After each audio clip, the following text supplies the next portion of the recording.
But first, let me begin by clarifying the purpose of nonviolent communication. Its purpose is to help you to do what you already know how to do. Now, why do we need to learn something today that you already know how to do? Because sometimes we forget to do this. We forget because we've been educated to forget. Now, what is it that I'm talking about that we already know how to do? The purpose of this process is to help us to connect in a way that makes natural giving possible. Natural giving possible. What do I mean by natural giving? Let me do you a song to make it clear what I mean by natural giving.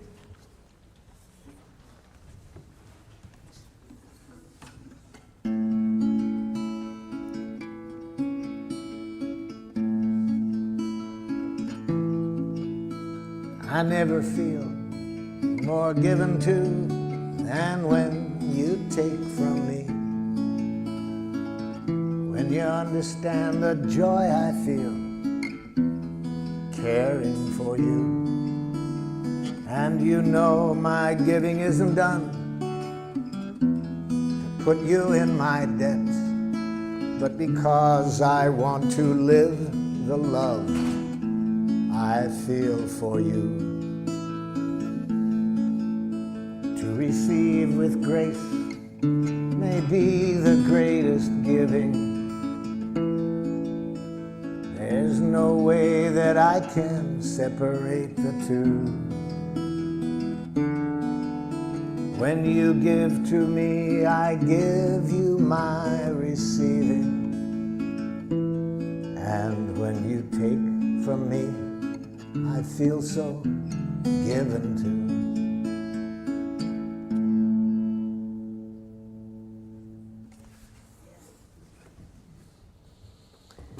You all know that giving. You know how to do it. And that's what I'm interested in. Remembering to stay with that quality of giving, moment by moment in any connection. But we also all know that it's easy to lose it. It's easy to lose that connection, so that instead of enjoying that quality of giving, which is possible every moment in every contact we have, in spite of how precious that is, we forget. And instead of playing the game that that song is about, which I call Making Life Wonderful, it's the most fun game I've ever heard. Instead, much of the time we play another game called Who's Right? Have you ever played that game? See. It's a game where everybody loses. So isn't this amazing that we all know about this quality of giving that the song was about? It's possible every moment. We find that the richest thing to do, and much of our life we end up playing Who's Right? Now, the game of Who's Right involves two of the most devious things human beings have ever come upon. One, punishment. See, because if you're wrong in the game of Who's Right, then you deserve to suffer. Can you imagine a more diabolical concept to educate people? So, if you haven't already abstained from punishment, I'm sure by the end of the day that will no longer be a part of your consciousness. No more punishment. You won't do it in your families. We'll get rid of it with criminals. It just makes things more violent. We'll find other ways to deal with other nations beside punishment. No more punishment. No more reward. It's the same game. See, it's part of the game of Who's Right. If you're right, then you get rewarded. If you're wrong, you get punished. No more. No more. It's created enough violence on the planet.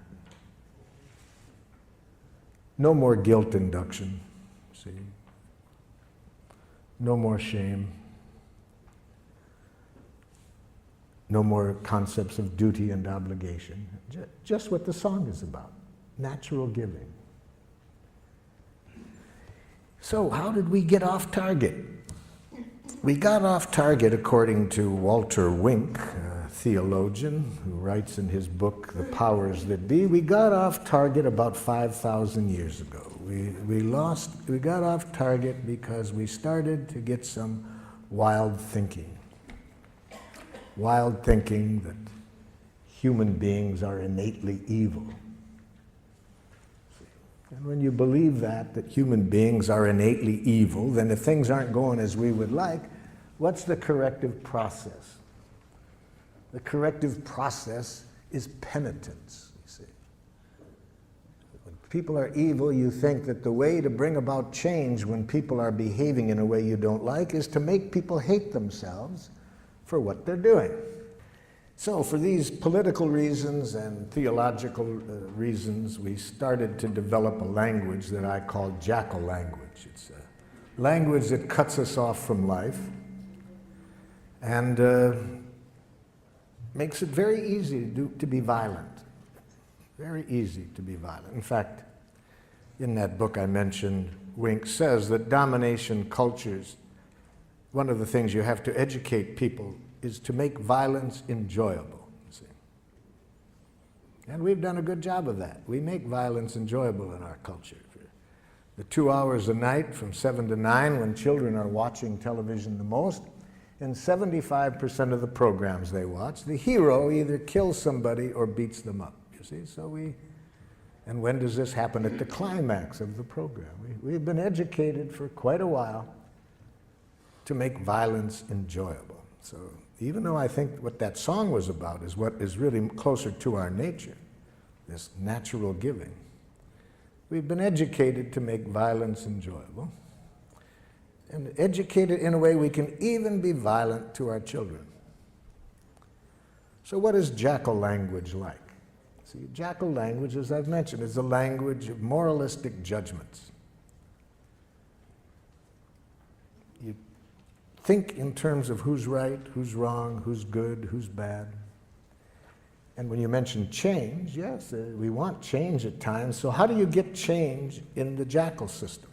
Watch a parent try to bring about change in the child. This is a parent teaching a young child say one of the most important words in jackal. Say you're sorry. I'm sorry. You're not really sorry. I can see it. You're not really sorry. I'm sorry. Okay, I forgive you. Can you imagine a game like that? Can you imagine a parent responding to a child that way? And if a parent is going to do that to a child in their own family, what are they going to do to people from other cultures who behave in a way they don't appreciate? So of course you're going to have violence wherever you have this kind of thinking. In cultures that do not have this thinking, you don't see violence, you see. So that's how we got off target. Even though we could be playing the game, make life wonderful each moment, we have been educated for quite a while to play another game, who's right. So what are the parts of this game of who's right? I've just mentioned one of them. One part is moralistic judgments, learning how to go up to our head and think basically in terms of right and wrong, good and bad, normal, abnormal. I learned this game very well. I speak several dialects of jackal.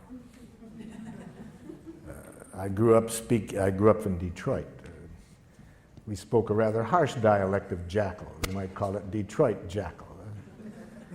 For example, if I'm out driving and someone is driving in a way that I don't like, and again, I want to install change, you see, I roll down the window, idiot! Now, theoretically, the person is supposed to repent. I confess I was wrong, sir. I will change the error of my ways. It's a great theory. It didn't work. I've tried it more than once. It doesn't work. So I thought maybe it was that particular dialect of jackal. So I decided to get the more cultured use of jackal. So I went to the university and got a doctor's degree in professional jackal. Now when somebody's driving in a way I don't like, I roll down the window. Psychopath! Still doesn't work. You see. There's another part of this language of Jackal. Amtssprache. Amtssprache. That's very important. You see, a language that denies choice, denies responsibility for our actions. I use the word Amtssprache for this part, having read an interview with the Nazi war criminal Adolf Eichmann at his trial for war crimes in Jerusalem. Eichmann was asked, was it hard to send tens of thousands of people to their death? And Eichmann answered candidly, he said, to tell you the truth, it was easy. Our language made it easy. That interview shocked, that answer shocked his interviewer. And his interviewer said, what language? Eichmann said, in fact, my fellow Nazi officers and I, we had our own name for our language. We called it Amtssprache. Amt in German means office, and Sprache, language. I'd call that bureaucratic language. He was asked for some examples. Eichmann said, it's a language in which you deny responsibility for your actions. So if somebody asks you why you did it, you say, I had to. Then you don't feel so bad if you have to do it. You see, you're not responsible. But why did you have to, Jack? Superiors' orders. Company policy. They made me do it. I couldn't do elsewise. Very dangerous language, Amtssprache. Very dangerous. We have giraffe schools. I use the word giraffe, you see, as a symbol for nonviolence. We'll see today that the language we're going to study is a language of the heart. And so I use giraffe language for that because giraffes have the largest heart of any land animal. So,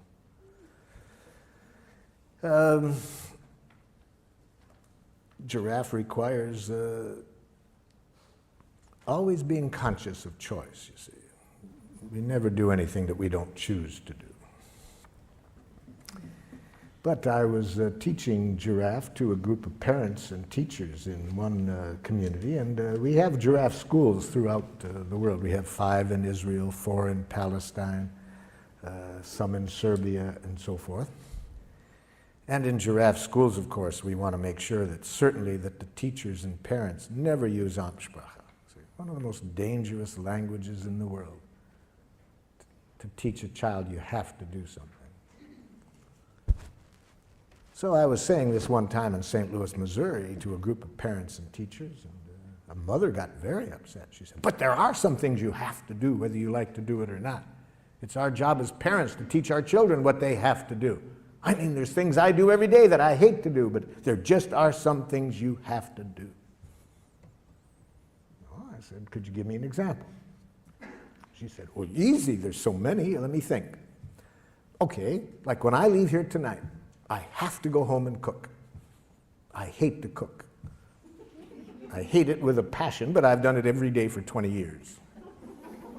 Even when I've been sick. Well, I said, I'll be very happy today to show you another way of thinking, another language that I hope would open up happier possibilities for you. Well, I'm pleased to report she was a rapid giraffe student. She went home that very evening and announced to her family that she no longer wanted to cook. I got some feedback from her family. The feedback came 2 weeks later when I swung through that city again and was doing an evening workshop, and who shows up? Her 2 older sons. She had 4 sons. They came up at the beginning to introduce themselves, and I said, hey, I'm glad you guys came up here. I've been very curious what's going on in your family.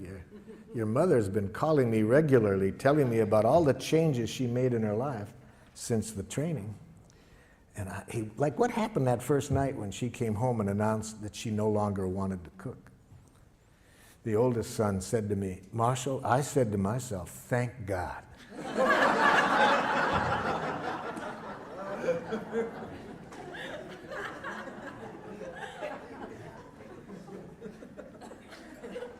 I said, help me understand that one. He said, I said to myself, now maybe she won't complain at every meal, you see. You see, natural giving, what I started the day off with that song, anything we do in life that isn't coming out of that energy, we pay for it and everybody else pays for it. Anything we do out of fear of punishment, if we don't, everybody pays for it. Anything we do for a reward, everybody pays for it. Everything we do to make people like us, everybody pays for it. Everything we do out of guilt, shame, duty, obligation, everybody pays for it. That isn't what we were designed for. We were designed to enjoy giving, to give from the heart.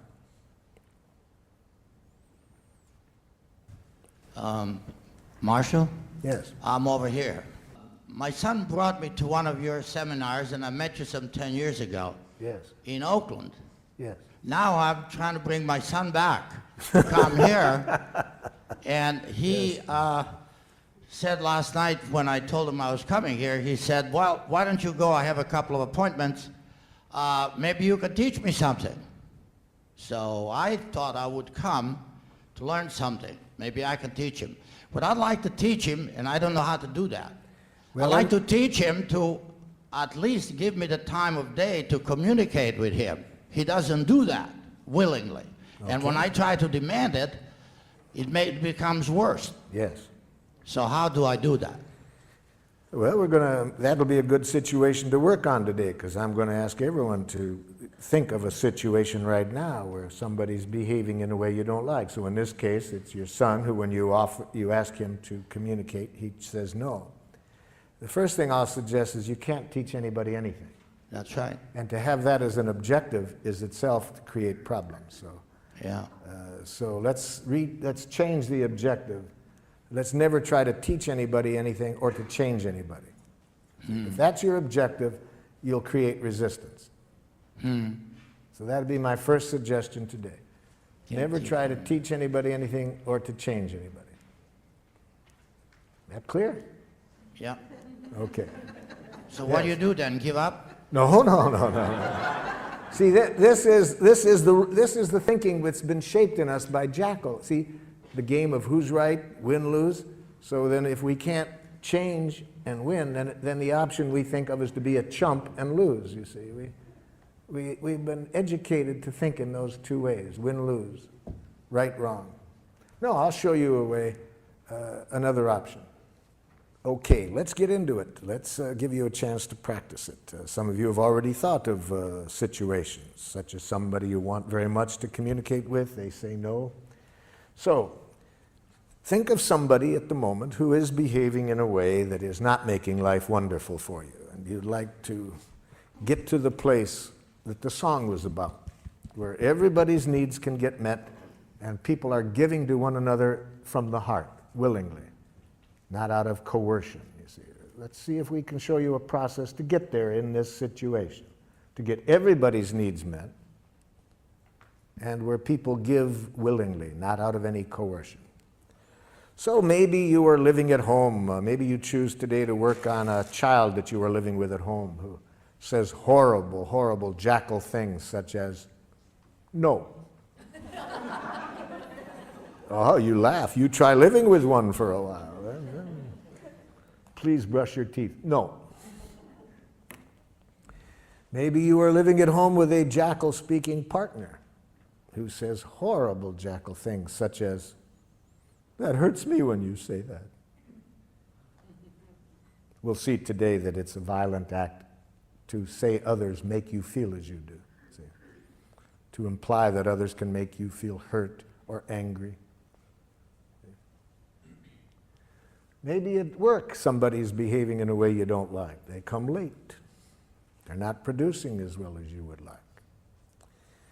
Maybe your next door neighbor has been sexually molesting children. Whoever you want to pick, somebody who's behaving in a way you don't like. And you'd like to see how we would arrive at the objective of creating the quality of connection that will get everybody's needs met through natural giving. That's our objective. Okay? Now, open up your materials to the last page, second to the last page. At the top it says, expressing how we are and what we would like.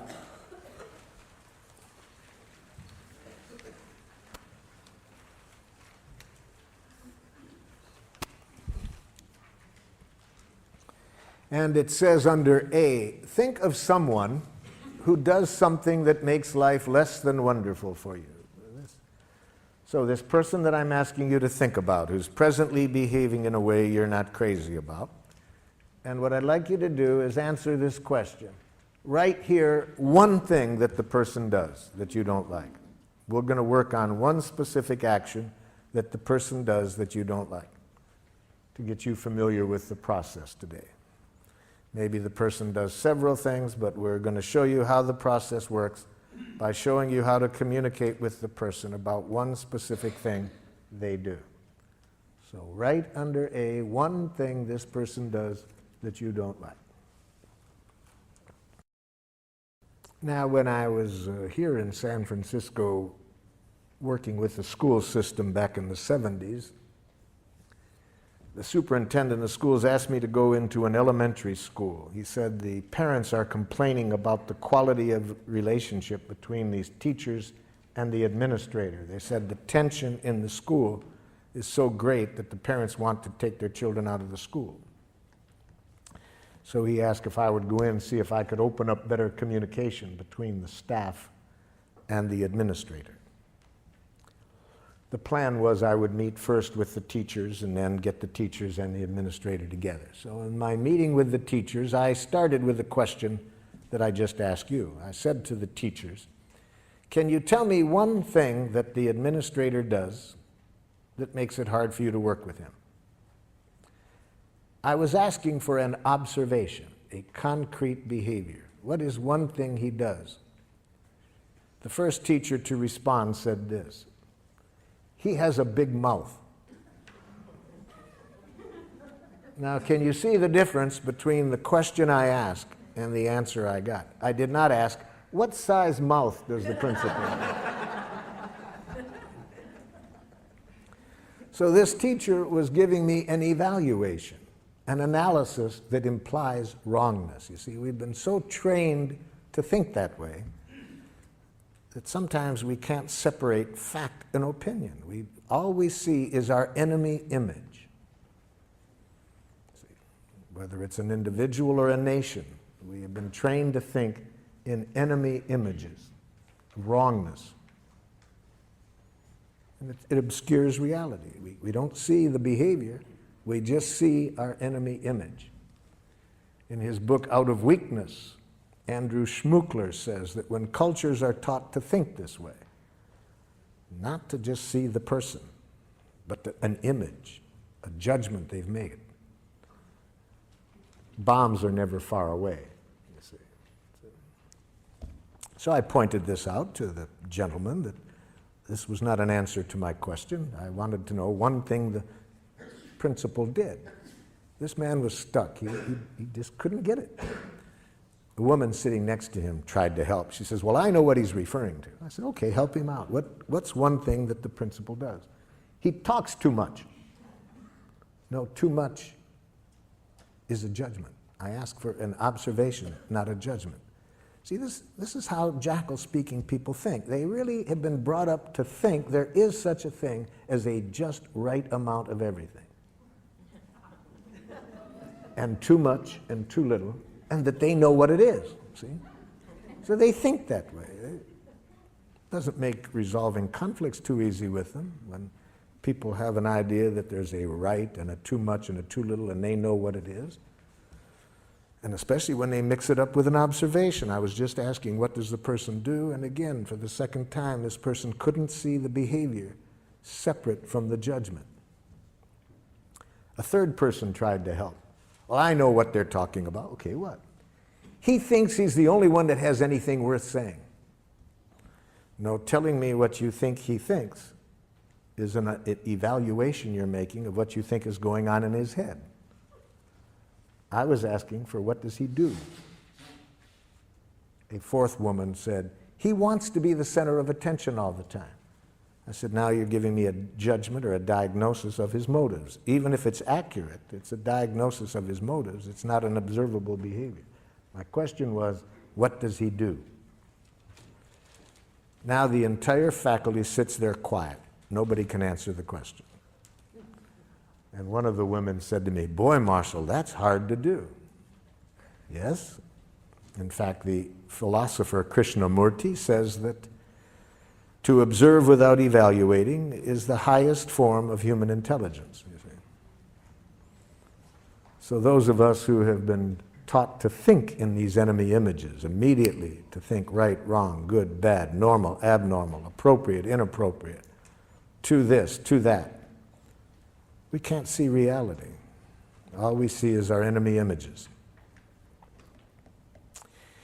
Well, with great help, with great effort on my part, I finally got them to get rid of the images and answer this simple question: what does he do? There was several things, but the one that they wanted particularly to start working with him on was this: that during their once-a-week faculty meetings, regardless of what was on the agenda, he would relate it to a war experience or a childhood experience. And the average meeting lasted 20 minutes longer than it was scheduled. Okay, that answered my question of what he did. He talked about war experiences, childhood experiences, rather than sticking to the agenda. I said, have you called that to his attention? And they said, well, we can see now that when we tried to talk to him about it, these other judgments get mixed in, and he gets defensive. So they thought it would be a good idea to talk to him about it, but they asked if I would be at the meeting just in case. So I attended their next staff meeting, and I saw rather quickly what they were talking about, because almost as soon as an issue came up, the principal would say, oh, that reminds me of a time, and he would start to tell a story. And I was waiting for somebody to confront him on this in Giraffe, but instead of that, there was a lot of nonverbal jackling going on. People were going like this, rolling their eyes, poking the person next to them, yawning, looking at their watches, holding the watches up to the ear.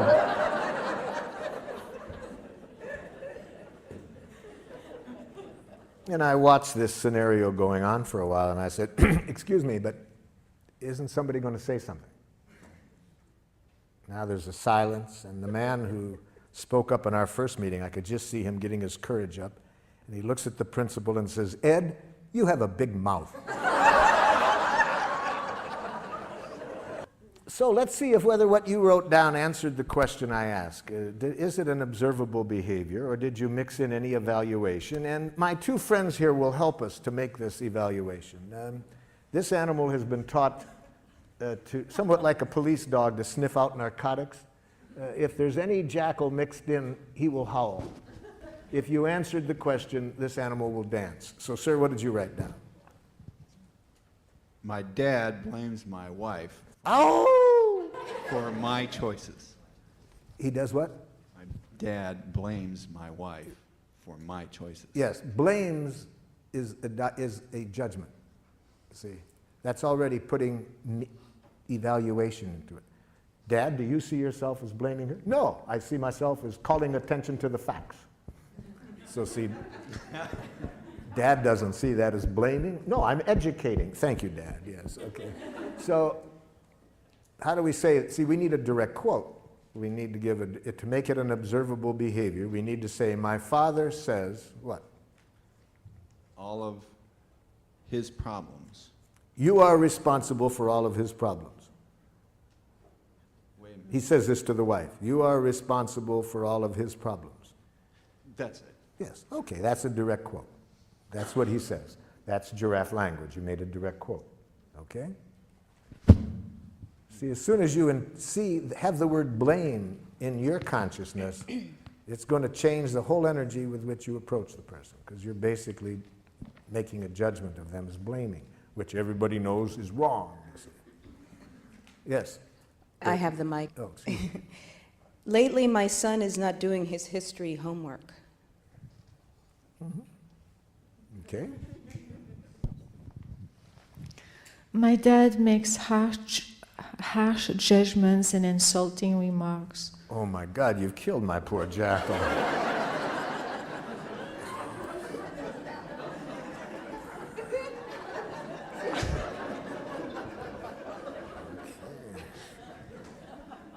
He could have handled the harsh, that was one judgment, but insulting, harsh and insulting, see, those are two judgments that... Actually, he does use insulting words. No, there is no such thing. After today, in fact, seriously, by 4:30 this afternoon, you will never hear another insult. It won't exist. Insults will not exist. I'm going to show you to use some technology today that takes insults and criticism out of the waves, airwaves. So that no matter what your father says, you can never hear another harsh statement or another insult, because we're going to show you today how to use this technology.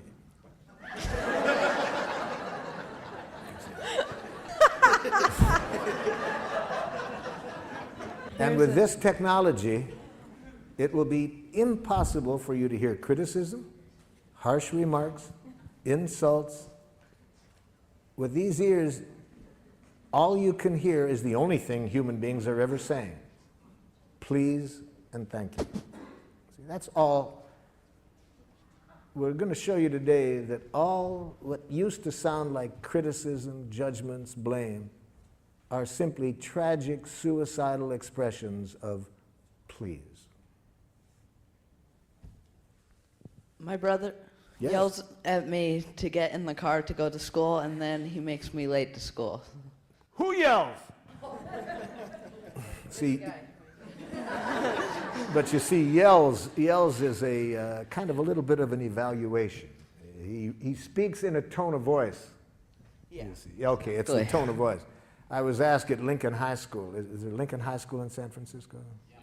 Many years ago, I was asked to work with the faculty there. They were having a lot of tension amongst the faculty, racially, ethnically. There was a lot of tensions, and the superintendent asked me to work there, and I started the day asking, tell me something that somebody else on the faculty does that you don't like.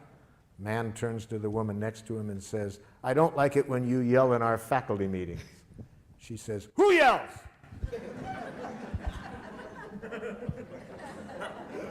Now, she was from a different culture than this man. See, what was yelling in her culture was quite different. And about 10 minutes later, when she started to yell at him by her own definition, I saw a difference, So raises the voice when he's asking you to get ready for school. Yes. Or just kind of gets angry at me to get in the car. Now, gets angry, that's maybe accurate, but it's a diagnosis. We don't know whether he's angry. He might be scared that, you're going to miss school. Yeah. It might sound to you like angry. Maybe it is, maybe it isn't. But raises the voice, has smoke coming out of his ears. That you can see, That's observable. Yes? Fifth grader Jesse refuses to do his seat work. Ow! Refuses is a diagnosis. Maybe an accurate diagnosis, but it doesn't tell me what he does. He just says, no, I don't want to do it. Says, no, I don't want to do it. That's the behavior.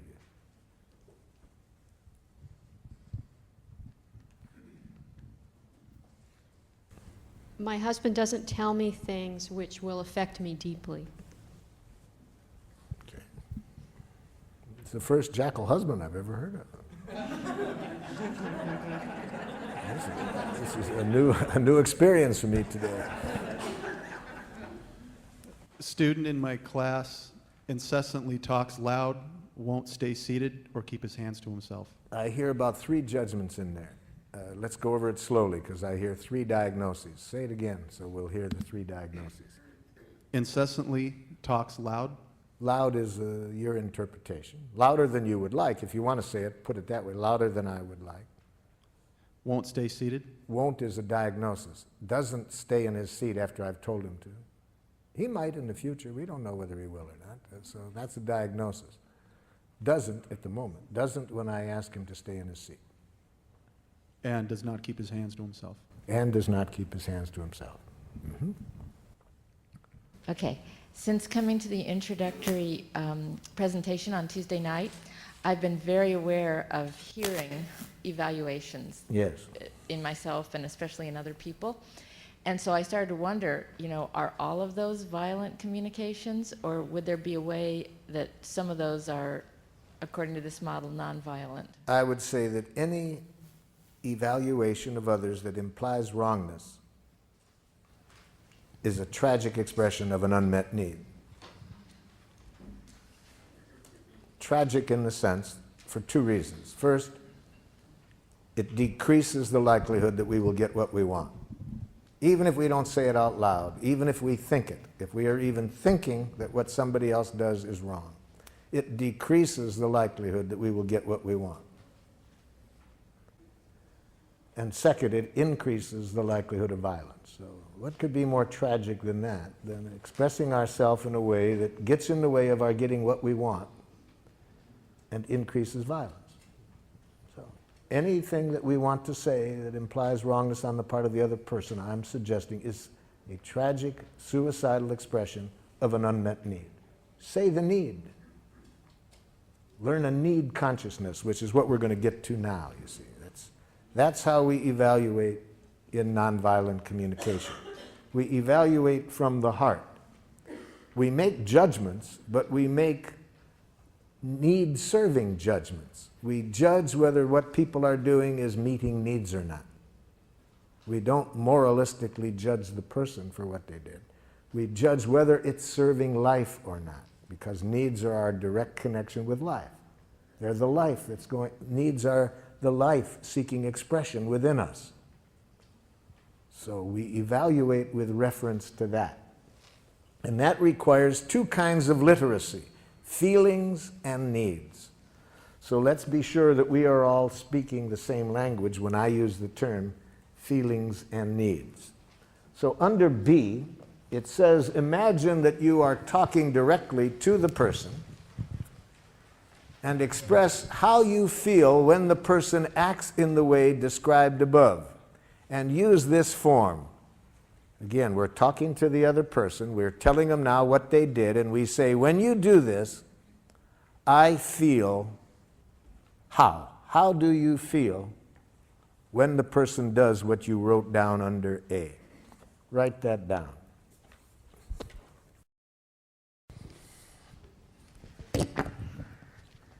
When you do this, I feel angry. Okay. Anger is a feeling created by unnatural thinking. We'll get to that next. When you're not ready to leave at the agreed time, I feel anxious and impatient. When you speak that loud, I feel intimidated. Ow! Intimidated is a diagnosis.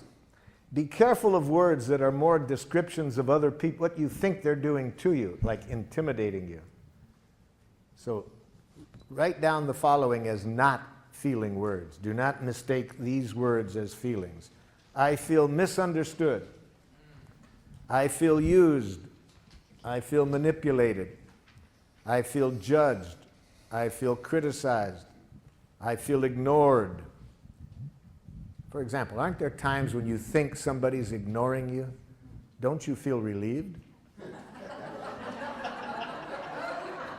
And at other times, don't you feel angry? You see, so words like that really say very little about what's alive in you. They say much more about how you are interpreting the other person's behavior. And above all, never mistake the word rejected as a feeling. I feel rejected. No. That's not a feeling. That's a suicidal interpretation. Okay, who's got the mic? There's the mic. Yep. Hurt, disappointed, disheartened. Yep.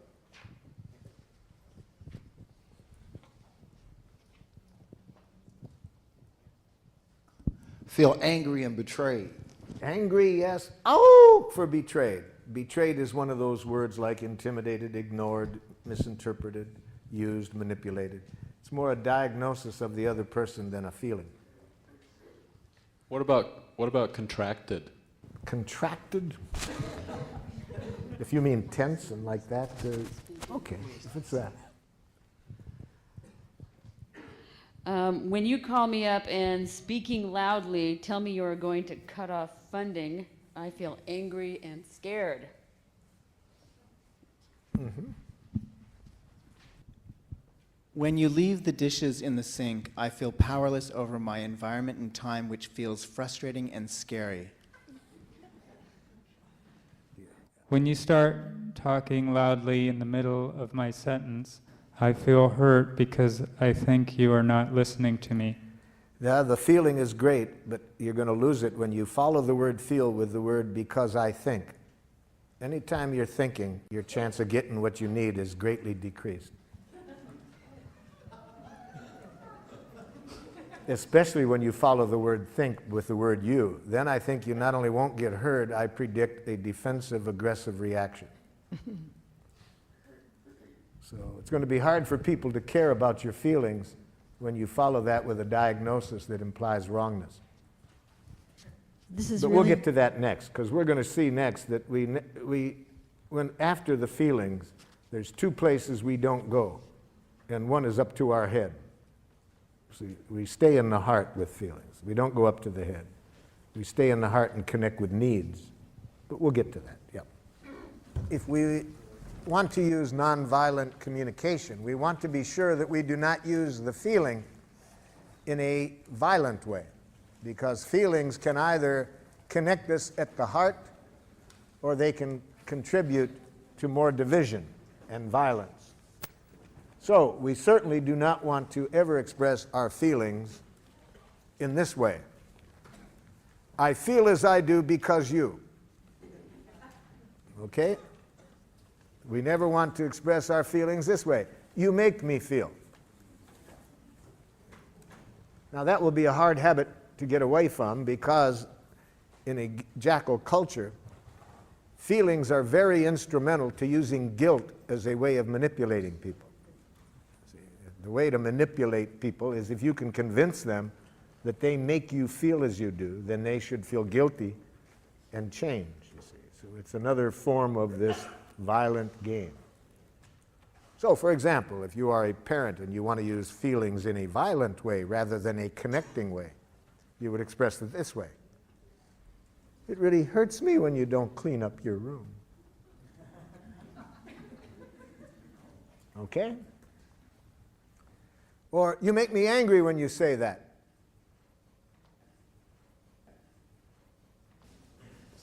I was talking during the break about one of my happiest days as a parent was when my oldest son went to a jackal school for the first time. He had gone 6 years to a giraffe school that I had helped create. And, but then I wanted him to learn how to enjoy jackals as well. So, and in giraffe schools, we also want to be aware that the children are not always going to be in this setting. So we want them to learn how to stay with their own values regardless of which structure they're in, you see. So he comes back the first day from school, and he looked less than happy. And I said, how was the new school, Rick? And he said, it's okay, Dad, but whew, boy, some of those teachers, Dad. I said, what happened? He said, Dad, I wasn't even in the front door, really. I was halfway through the front door, and some man teacher comes running over and says, my, look at the little girl. Can you guess what the teacher was reacting to? Yeah, my son's hair was down to his shoulders. See, in a jackal school, as we all know, authority knows what's right. See, there's a right way to wear your hair as a boy and a wrong way. A right way to do everything, and who knows? The teacher. And then what do you do if somebody doesn't do it? You use shame, guilt, and so forth. You use the word girl as though it's an insult. Welcome to jackal land. So I'm getting burned up, ready to go do a little bat therapy with the teacher. And, forgetting all about my teachings. And I said to my son, how did you handle it? He said, I remember, Dad, that what you said, that when you're in that kind of environment, never give them the power to make you submit or rebel, you see. So one of the things we want to teach children very early, no matter what structure you're in, never lose track that you are free to choose what you do. Don't allow institutions to determine what you do. I said, hey man, that you remembered that, that's a big gift. I really love that you could remember that under those conditions. Then what'd you do? I put on my giraffe ears, Dad, tried to hear what he was feeling and needing. I said, you remembered to do that? What did you hear? Pretty obvious, Dad. Looked irritated, wanted me to cut my hair. Hey, wow, man, I'm really glad you could remember that. How did that leave you feeling? I said, Dad, I felt sad for the man. He was bald and seemed to have a problem about hair.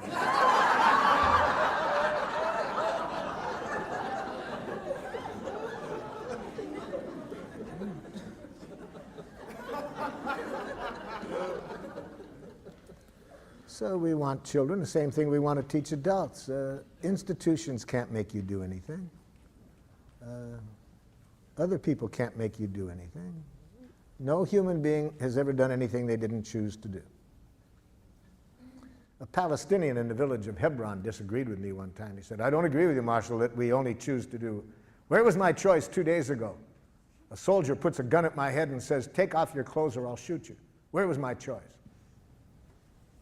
I said, seems pretty obvious to me. You had a choice of whether to take off your clothes or not. He laughed. He said, okay, I got your point. I chose not to take off my clothes. That soldier knew I didn't have a gun. He was doing this to dishonor me. I chose to risk my life to protect my honor. Okay, so I'm not saying we always like the choices we have, but nobody can make us do anything we don't choose to do.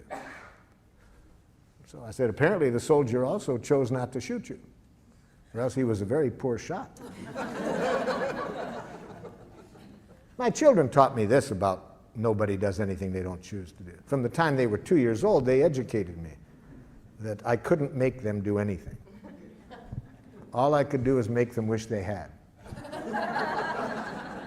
And then they taught me another lesson, that any time I would do that, they would make me wish I hadn't made them wish they had. You see. They taught me that violence creates violence, you see.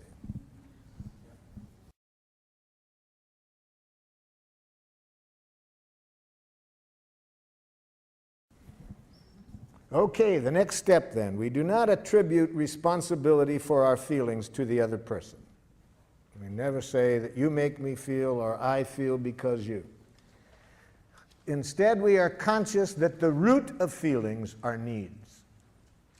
See, behind every feeling, there is a need. Now, certain feelings tell us that there is an obstruction in our thinking, that instead of our being directly connected to our needs, we have chosen to go off to Jackal-land. So what are these feelings that tell us that we're not directly connected to our needs? Anger, depression, guilt, and shame. Those feelings are very valuable. They tell us that at this moment I'm not directly connected to my needs. Instead, we are up in our head telling ourselves moralistic judgments about somebody. Anger, we're making moralistic judgments about somebody else. Depression, guilt, and shame, we're playing that game on ourselves. But we're not alive, and as I would define being alive, which is connected to our needs. Yeah.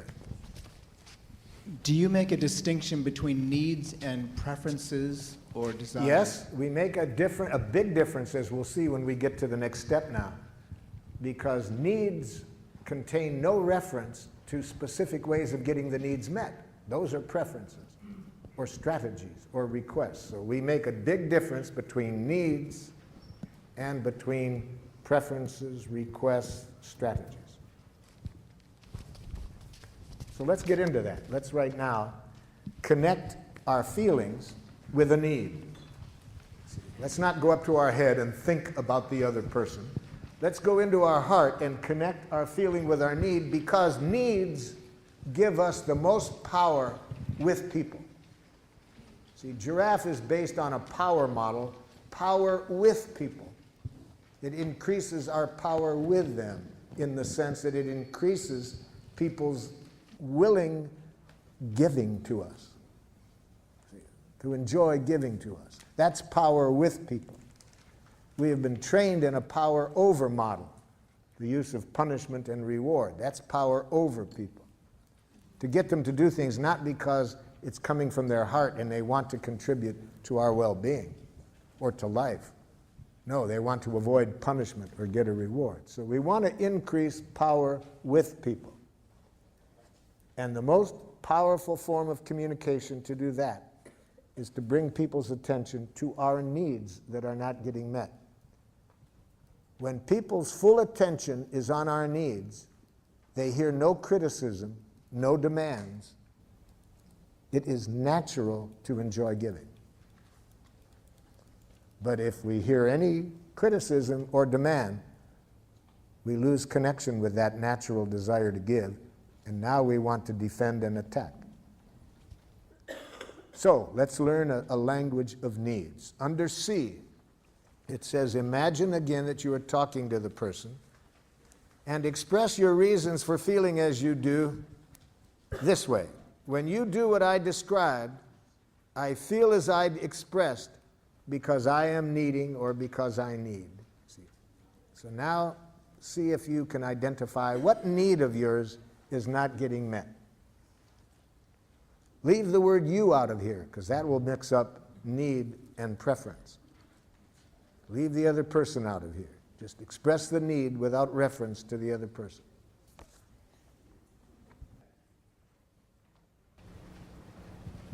All needs are universal.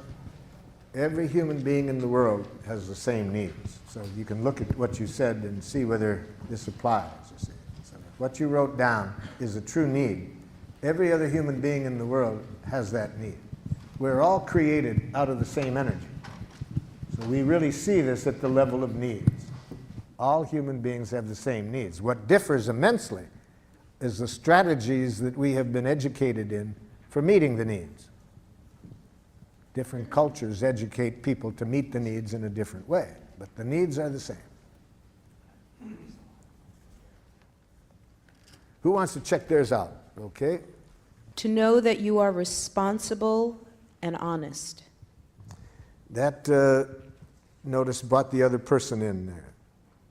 I have a need to know that you are responsible and honest. How do we express the need without bringing the other person in there? See?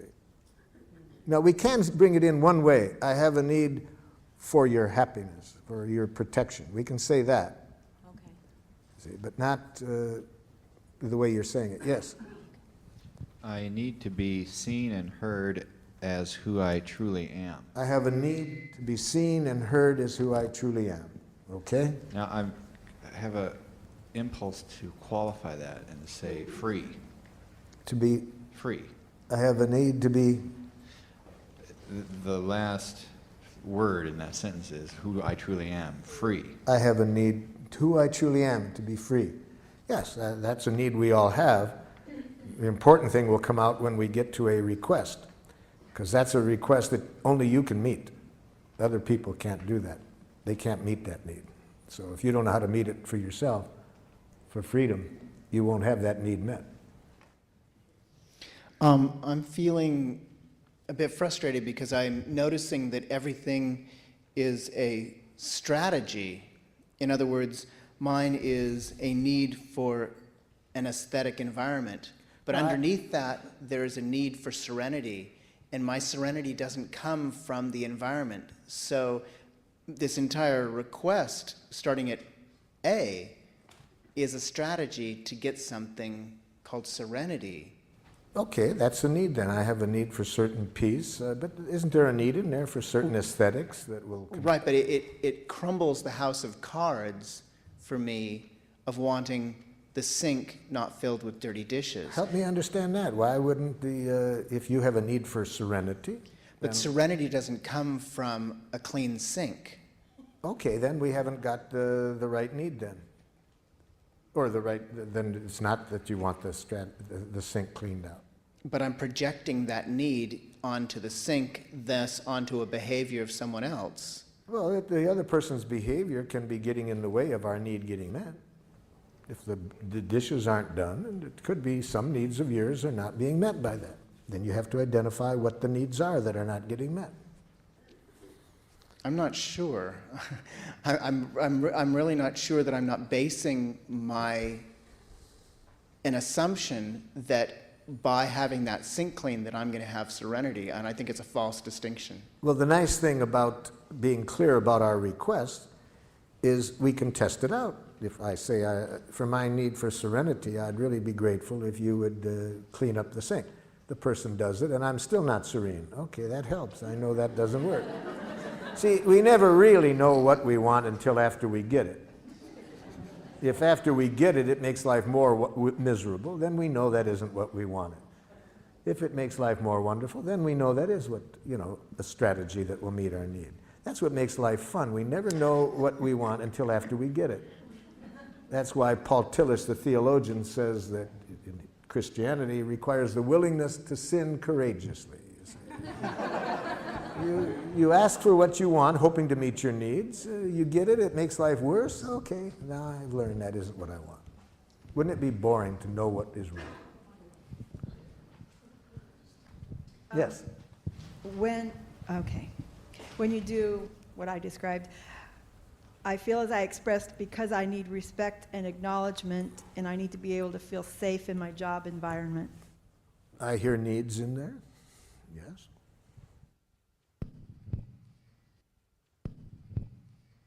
When you do what I described, I feel as I expressed because I need to express my desire and need without it hurting you. No. Now we No? got a bunch of stuff Oh, in there. shoot. If you want to avoid hurting other people, the only way I can offer you to do that is to become a nice, dead person. Yeah. Because if other people have jackal ears, they can get hurt if you have heartburn. So would I just cut off that second half? Just, I need to express my desire and need? Yes, and then what you want to say to yourself, and I want to learn to enjoy your pain. Ooh.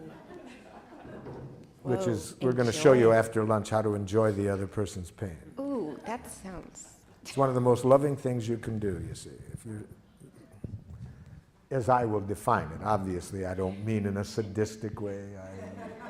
Yes. So I have a couple I'm working on. One of them is because I have a need for predictability. I have a in need my for daily schedule. predictability, okay. And the other one would be because I have a need for privacy. Yeah. Go ahead. My need is for comradeship and acknowledgement of my comradeship. Mm-hmm. Mm-hmm.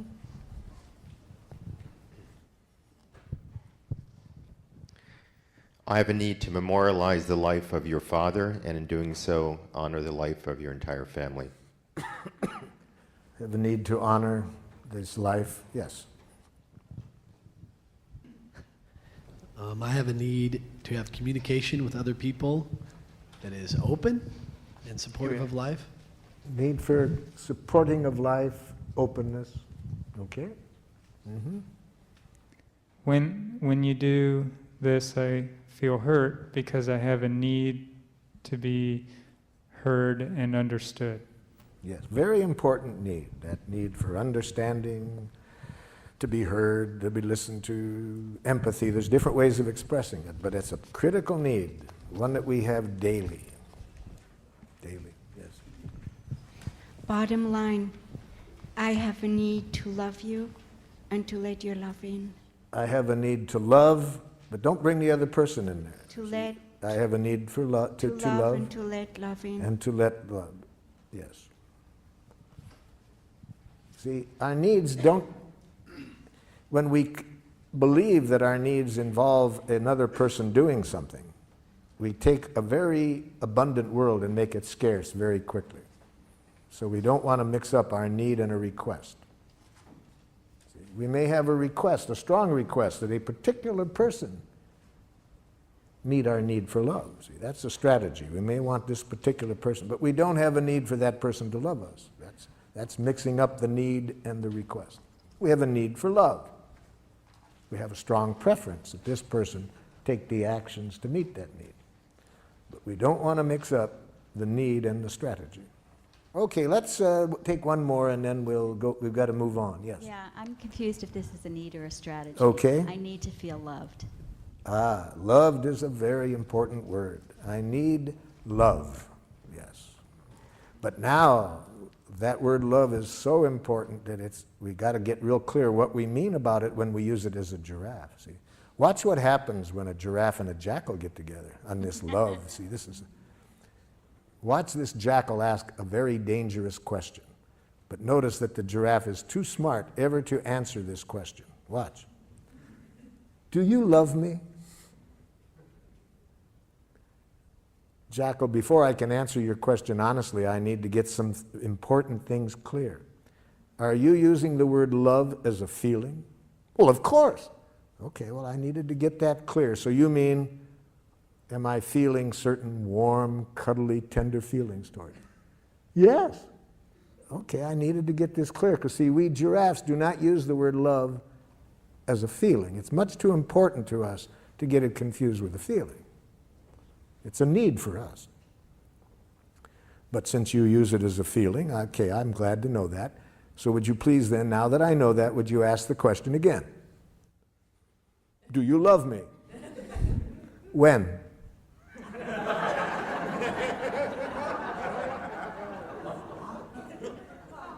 When? Well, I want to be honest. I can see how important this is to you, but how can I be honest with you about what I feel toward you without reference to a specific moment? Feelings change every few seconds. Life is changing. Feelings are part of life. So I'd have to know a specific time and place to ever answer your question of how I feel. What about right now? No.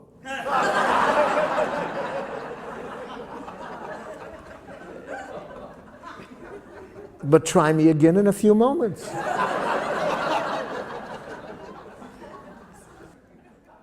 So you see, to a giraffe, love is a need, and it's a need for which we must be very clear about what requests do we have of other people to meet that need. Now, watch what happens with reference to that if we're in a love relationship with a jackal. I want you to love me. Oh, so you have a need for love, jackal, and you're giving me the honor of wanting me to meet that need. Yes. I really see how important the need of love is, so I want to be clear what you would like from me to meet your need. Could you tell me what you are requesting of me to meet your need? Now, the poor jackals, they don't live in the moment, you see. To make a clear request, you have to live now. You have to be clear what you want. So watch how the jackal handles this. So could you tell me what you want me to do to meet your need for love? Oh, you know. No, I'm not sure I do. I really see how important this need is for you, so can you tell me specifically what you would like me to do to meet your need for love? Well, it's hard to say in so many words. If it's hard for you to say, jackal, can you see how hard it will be for me to do? I never thought of that. So what would you like me to do to meet your need for love?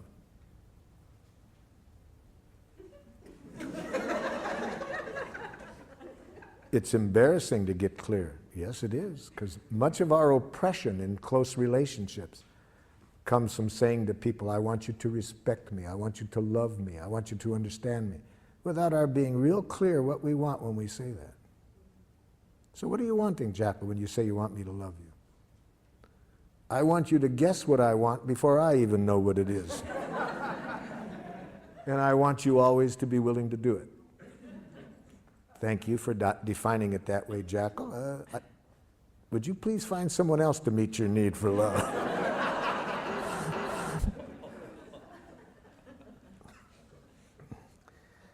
Most jackals that carry that definition of love around with them find out how impossible it is to meet on about their 5th divorce. You see, they keep thinking that they're going to find the right person to love them, not realizing the problem is how they're defining love and what they want from other people to meet the need for love, to see that it's impossible to meet that need. Which brings us to the next step in the process, how to make clear requests after we have expressed our unmet need. And a clear request defined in giraffe is, first, it's a positive action. We say what we do want, not what we don't want. So a woman gave me a very good example of what happens when you say what you don't want. In a workshop, she said, "You've really helped me understand what happened recently, Marshall. I said to my husband, I don't want you spending so much time at work. And then I got furious with him when he signed up for a golf tournament."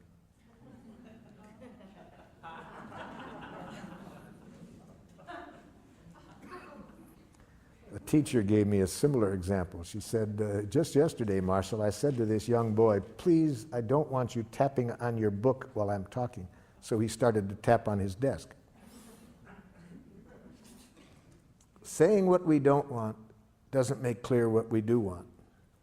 But worse than that, if we frame our objectives in getting rid of something, it leads to violence very often. It makes violence seem attractive when we try to get rid of something. For example, I was working with some teachers in a school in Rockford, Illinois. Their observable behavior they wanted to work on is, on the average, every 3 months, 38 broken windows in the school. So we got down to the request. I said, "What do you want different from the students?" It's obvious. We don't want them breaking windows. So you're saying you don't want the children breaking windows? Yes. What should we do? Kill them.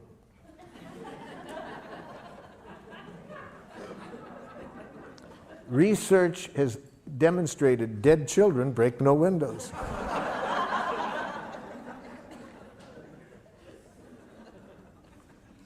Almost any time we think of what we want to get rid of, it makes violence look attractive. And as stupid as that example was I just gave you, look in the newspaper on any given day and see how many world leaders are saying we're going to teach them not to, we're going to get them to stop.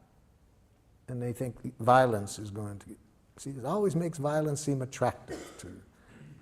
It's only, as I said earlier, when we get two questions clear. What do we want people to do? And what do we want their reasons to be for doing it? Then I think we'll see violence never works. Okay, so we want to say what we want to say in the positive. What do we want the other person to do? What do we want them to start doing differently? And second, that it needs to be clear action language. So we can't do what this one wife did with her husband who came to a workshop with him. She said, "I want you to listen to me when I talk." He said, "I do listen." "No, you don't." "Yes, I do." "No, you don't." They told me they'd had this same conversation for 11 years. The problem is with the word listen. See, what does that? We can use the word listen as a need. I have a need to be listened to. But when we move to request, we need to speak action language. What specific action do we want this person to take? We can't use the verb to be. I want you to be more friendly. Not doable. We can't use feeling language. I want you to feel confidence in yourself. That's not doable. So we need to be able to make very concrete requests. Try it out with what is under D there. See, in relation to what the other person did and your feelings and needs in relation to the action, imagine you're talking directly to the person and express a request using this form. I would like you to. What do you want the person to do to meet your needs? I want you to obey my instructions. Let's use the word, I want you to do what I told you to do. I want you to do what I told you to do. And if you were a giraffe, you would give that to the person with a little card that said, "But please do as I requested, only if you can do so with the joy of a little child feeding a hungry duck. Please do not do as I request if there is any fear of punishment motivating you. Please do not do as I request out of a hope for reward or that I will like you if you do. Please do not do as I request out of guilt, shame, duty, obligation. Life is too short to do anything for anybody out of that." So what I'm getting at is when we do make a request, we want it to be sure that the person trusts it's a request and not a demand. So we'll come back to that, but let's just work on the clarity of the request to begin with. Yes, so what is your request? I would like you to do what was agreed upon. Okay. Give me the space to complete my thoughts. Oh! Too vague. Give me the space. Let me complete my Let me thoughts. is not doable. Let me show you what I mean. A woman said to her husband, came to a workshop, I want you to give me the freedom to be myself. He says, I do. No, you don't. I said, hold it, hold it. Give me the freedom is not doable. Let me? No, that's not doable. Allow me? It's not doable. What do you want from him when you say, give you the freedom to be yourself? It's embarrassing, yes? But say it. Oh, it's embarrassing. Say it out loud. What do you want when you say all of that? I want him to smile and say it's okay no matter what I do. Okay, now you're honest. You see, so what do you want? I want to express myself. Yes, you can do that. Nobody can stop you from expressing yourself. So I'm getting interrupted. You want the other person to wait until you finish speaking? Yes. Before starting? Yes. Okay, that's the doable action. So how do we know? You can only tell whether it's a request or a demand by how I treat you if you don't do it. That's what tells people whether we are making requests or demands. What is their memory of how we act when we don't get what we want?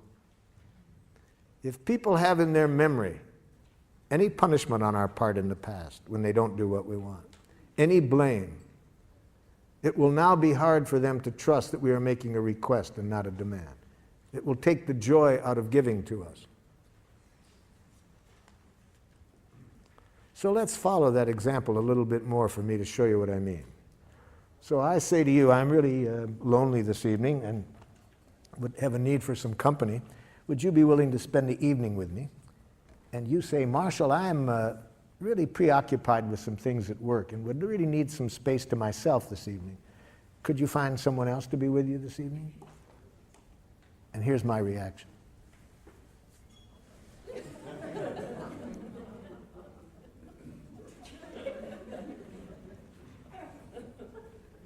Two days later, you, what's the matter? Nothing. You, come on, what's the matter? You knew how lonely I was. If you loved me. Now, was it a request or a demand? See, so we can't tell from how nicely it's asked. We need to see how the person treats us when we don't do what they want. That's when we trust that they make requests or not demands. So we are going to pay for every time in the past when we used any coercive means to get what we wanted. So now at least we don't want to pay for that anymore. We want to be sure that whenever we make a request, it is a request. Now that doesn't mean the other person will trust it, even if it is, because unfortunately, there's been so much coercion in our world that even if we are making a sincere request, the other person might hear a demand. I was working in one school system with a group of students that the school district labeled as socially and emotionally maladjusted. Now, from what you've learned today, was that a jackal school system or a giraffe school system? Yes. It sounds like in your example that the person was really disappointed or really let down. Not let down, that's a diagnosis. Okay. They're really Disappointed. Really hurt. Okay. So how could they have expressed that without being a demand, but not suppressing the fact that they're really disappointed? They could say, so you have a lot to do right now, and it would really meet your need to be by yourself. Yeah. And the kind of mood I'm in right now, I really trust that you would meet it better than anybody else I know. Is there some way that we could find to get your work done and still meet my need for connection tonight? That's what we call dogging for our needs. You see? That shows respect for the other person's needs. I'm not trying to use any guilt or manipulation, right? I'm just trying now to find a way to get everybody's needs met. Okay? So then So then if the person can't find replacement? If the person cannot think of somebody to replace them, it will not be a problem. It will only be a problem if I put on these ears and receive in what they said a rejection. You see, if I hear a rejection, that's the problem. It's not okay to say I'm disappointed? You can say I'm disappointed as long as you don't say you disappoint me. And as long as you don't stop after saying I'm disappointed. See, I'm disappointed. That's just another way of saying you disappointed me. I'm disappointed. We always have to end a feeling. At the very end of it is going to be a request. See? So we don't just say I'm disappointed. We'd have to say, we have to take responsibility for asking for what we want. Given the other person has this other need, okay, what do you want then from them? Well, the jackal doesn't like that game. They don't like to have to be responsible for what they want. They'd rather say, well, if they love me, you see, if they were any kind of friend, I think it's only fair that they want to control by guilt, shame.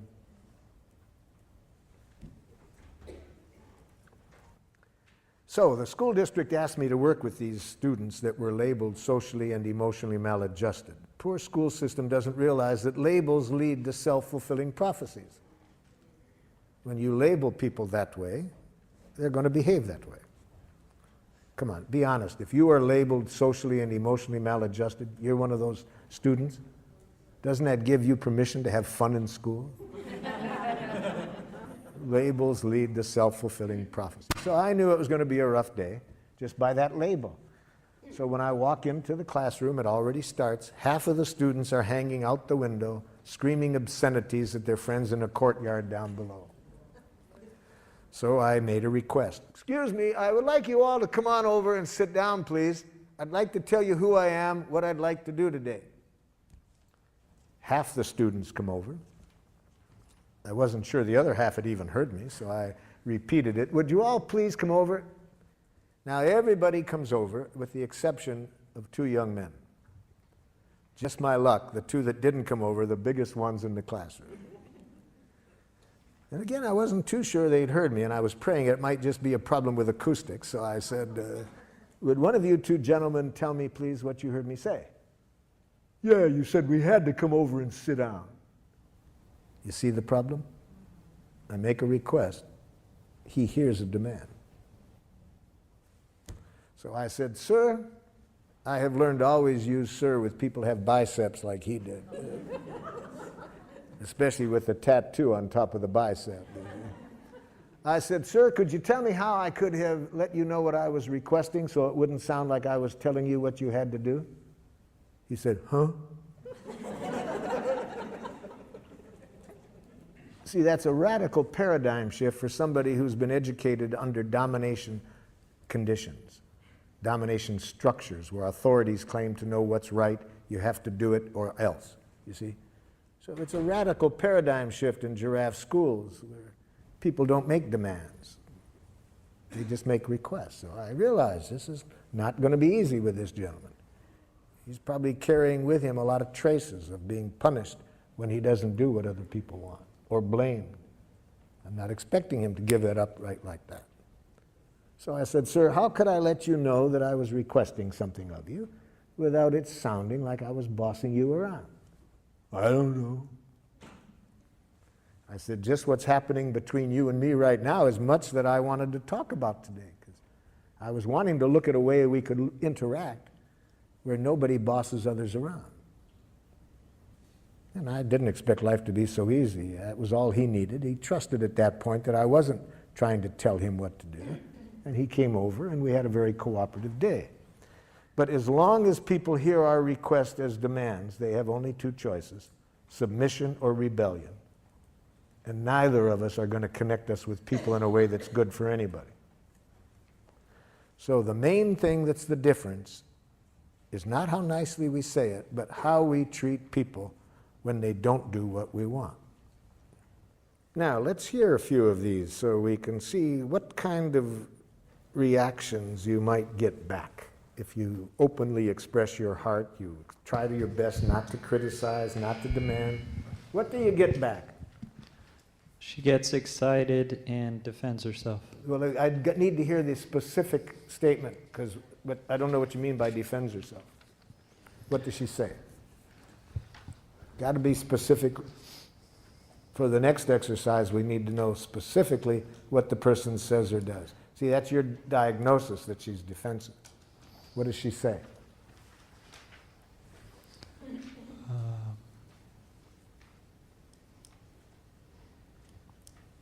Sometimes things happen and I'm not ready to leave when we agreed. Well, sometimes things happen and I'm not ready to leave when I agree. Okay, that's what the person says. I can't do that because I have a hard time connecting with people as partners. I can't do that because I have a hard time connecting to people as partners. This is their response back? Yes, what did the person respond back? He says, nothing I do is ever good enough. Nothing I do is ever good enough. Okay, here.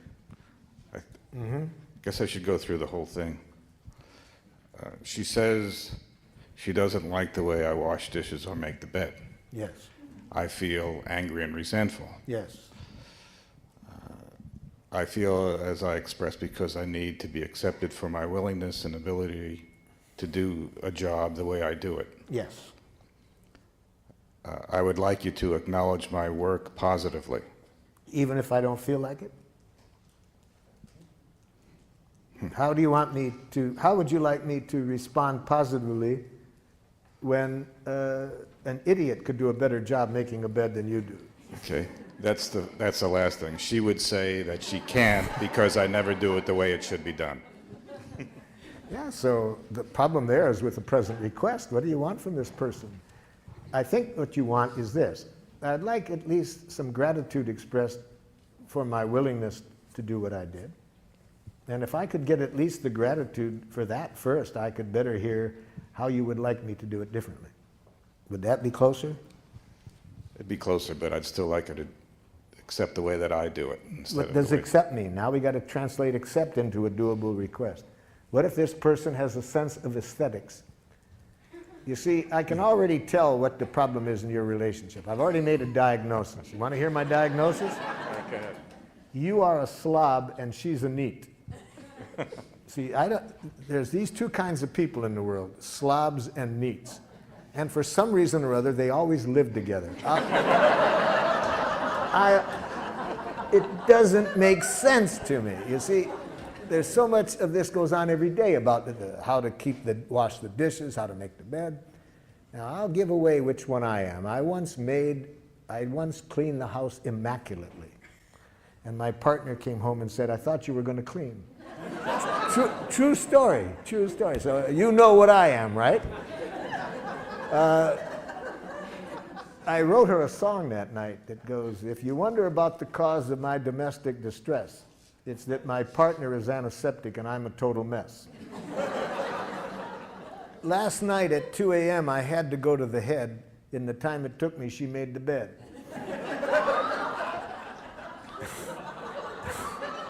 You know? So there are these slobs and neats, and they always get together. I have a plan for world peace. Put the slobs in one hemisphere, the neats in another. So how does that get back to needs? And now that you've diagnosed it has to do probably with this. And you have to say to the neat,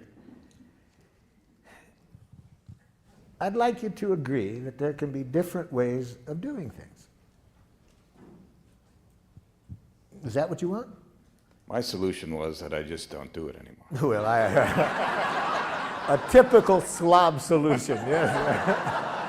I could have guessed that. Yeah. It worked.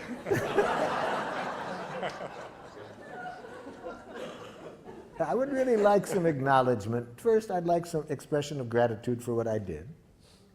I'm not saying you have to like it, but at least I'd like to hear some gratitude, if it's sincere, that at least that I was trying.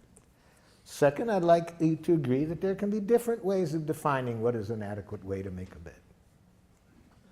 Then, if after you agree to that, if you could say, what your preference would be without using words that imply that it's right, your way. That would be a lot easier. Something like that. Where is it? You sound like you're doing something out of a book. You sound like you're doing something out of a book. Talk like a real person. Don't use any of this psychology crap on me. Something like that.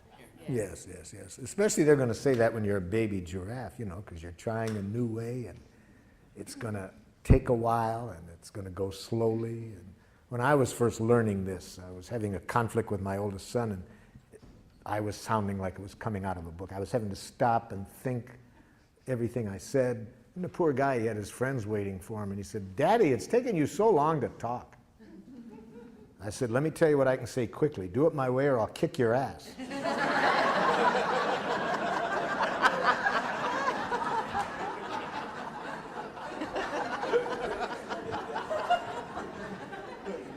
He said, "Take your time, Dad." Those who know me in my old jackal days are very patient with my sounding like I'm coming out of a book or... Yes. There's no value in changing who I am. I'm satisfied the way it is. Yes. There's no value in changing who I am. I'm satisfied the way I am. That we can already tell then this person heard a demand, you see. They're hearing a demand as though you're saying they're not okay the way they are. And that would be how I would bet a person would respond if they hear a demand. Different ways that people respond when they hear a demand. My preference is for how my youngest son once responded when he heard a demand. I said, "Would you please hang up your coat?" He said, "Who was your slave before I was born?" I see.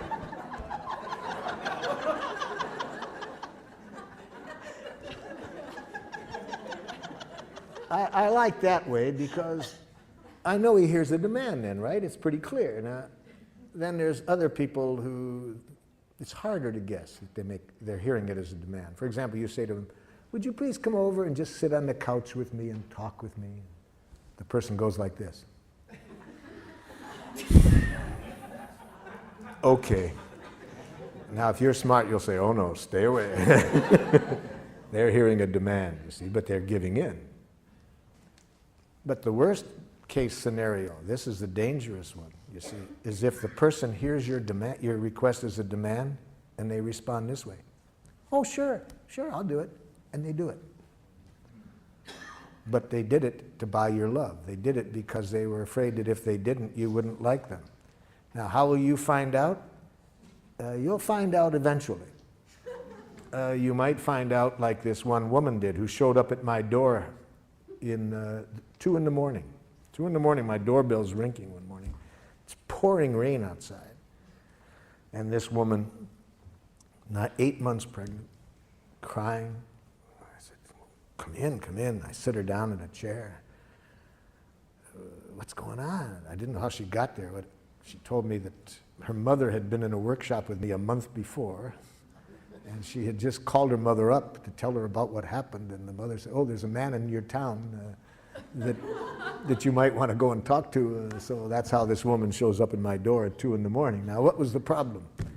Earlier, she said, I just made a little request to my husband tonight, and he said, "Get out."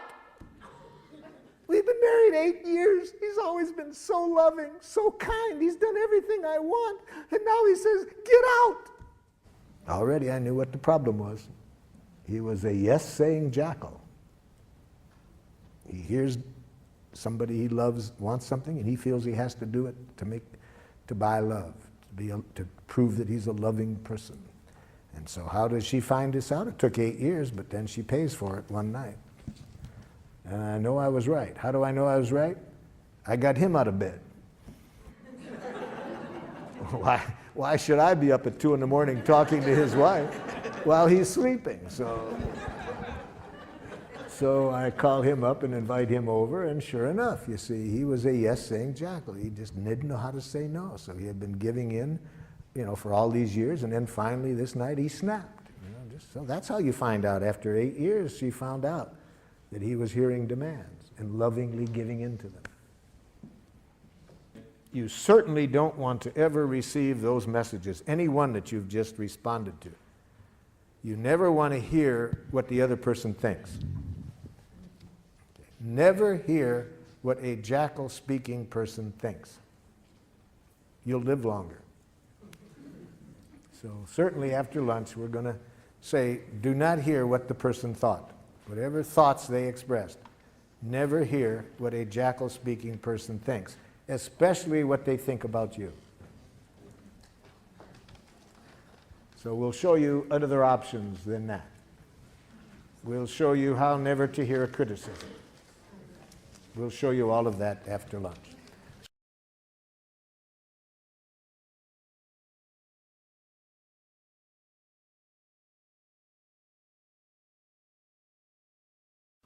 See, there's only two things that human beings are ever saying: please and thank you.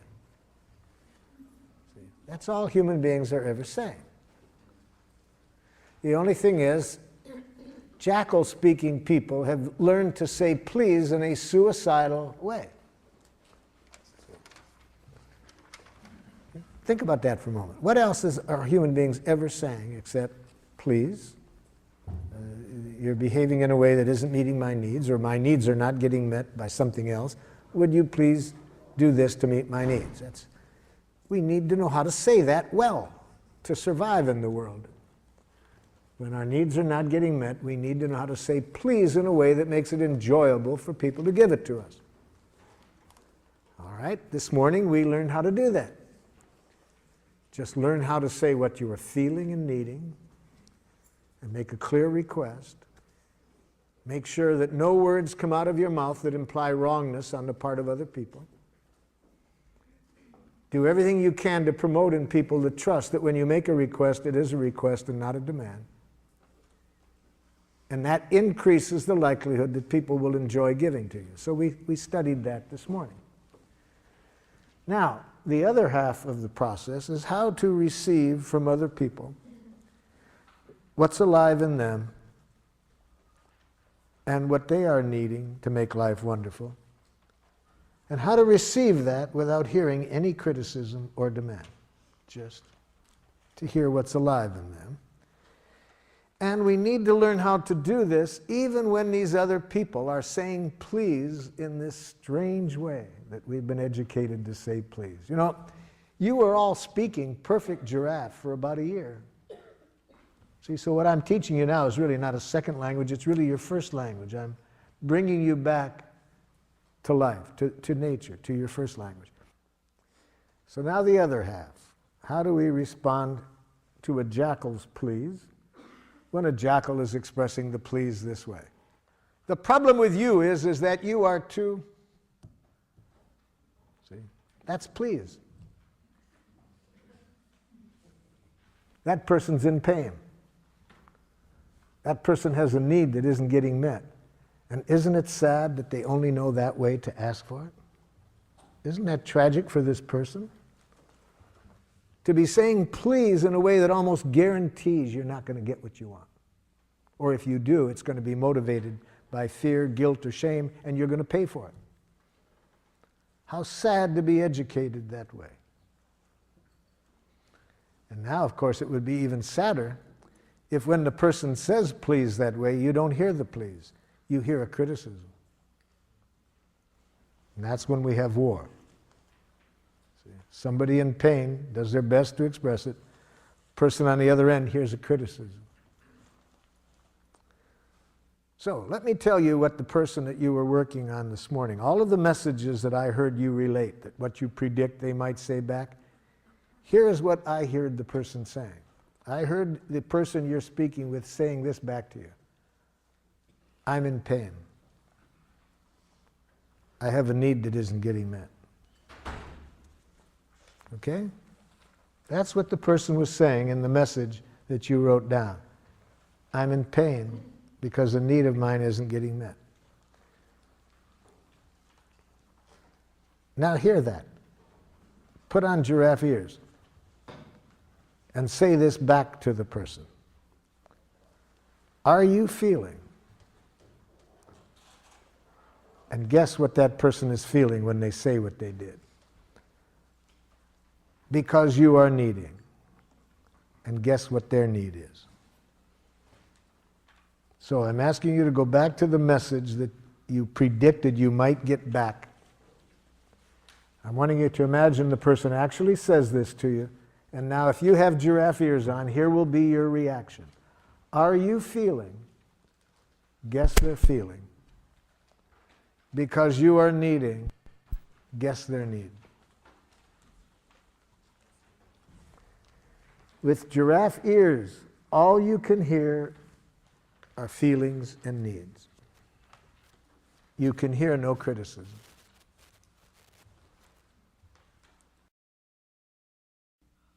A number of years ago, I was working with a group of women in religious life, and they had a conflict for some 15 months that was creating great pain within their community. And they asked me to help them resolve this. And I suggested that we begin by having everybody express their needs. What needs of yours are not getting met in this situation? And after the first speaker's second word, I could see why, after 15 months, not only had they not been able to resolve the issue, but why it was causing increasing pain. Can anybody guess what the second word was? They couldn't express their needs?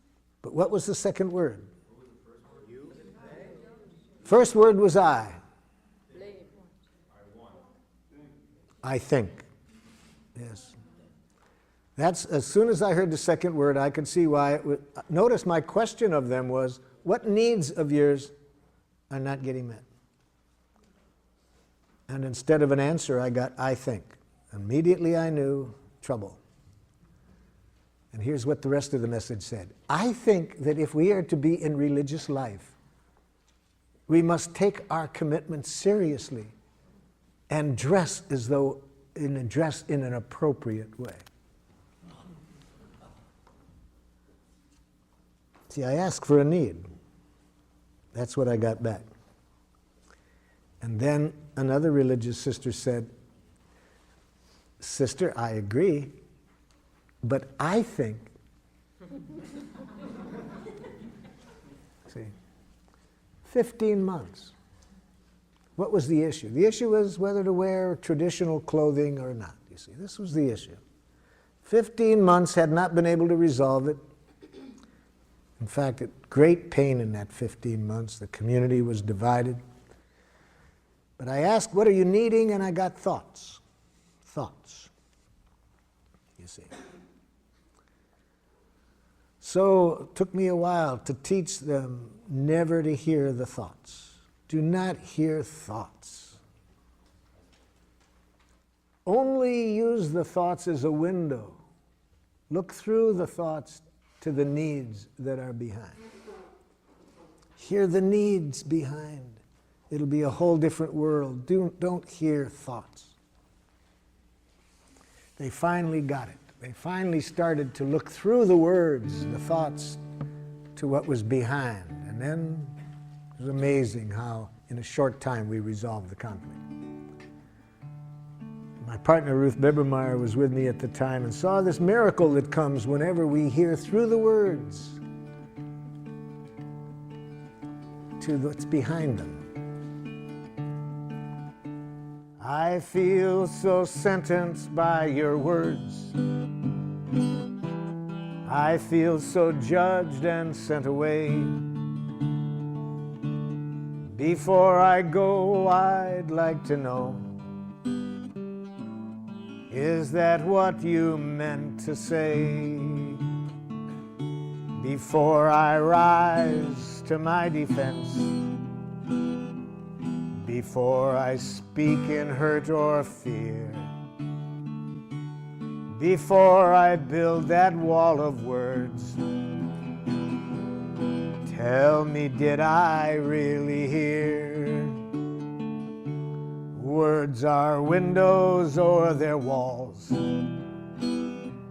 They sentence us or set us free. When I speak, and when I hear, let the love light shine through me. There are things I need to say, things that mean so much to me. If my words don't make me clear, will you help me to be free? If I seem to put you down, if you felt I didn't care, try to listen through my words to the feelings that we share. Words are windows or they're walls. They sentence us or set us free. When I speak and when I hear, let the love light shine through me.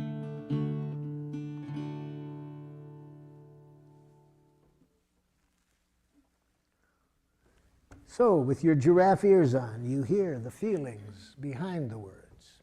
You hear the need. Every moment, we have feelings and needs. So we're hearing the truth. What's really alive in this person now? It's better for you to hear only that, because then you don't live in a world of criticism or judgments. You take away all power from other people to dehumanize you when you have giraffe ears on. You never have to worry about other people's reaction to what you say. You can be honest without fear, because you know I don't ever have to worry about how others respond. Only what ears I have on to respond to their response. But I can control that. I can't control how others respond. And if I'm going to worry about something I can't control, I'll become a nice, dead person. You see, I'll be afraid to reveal myself for fear of what if they say this? Well, who cares what they say? If you have giraffe ears on, it's a gift. All they're saying is, please, please. So let's hear the please behind the message that you hear. First read off the message, and then let's hear how you heard the feelings and needs behind it.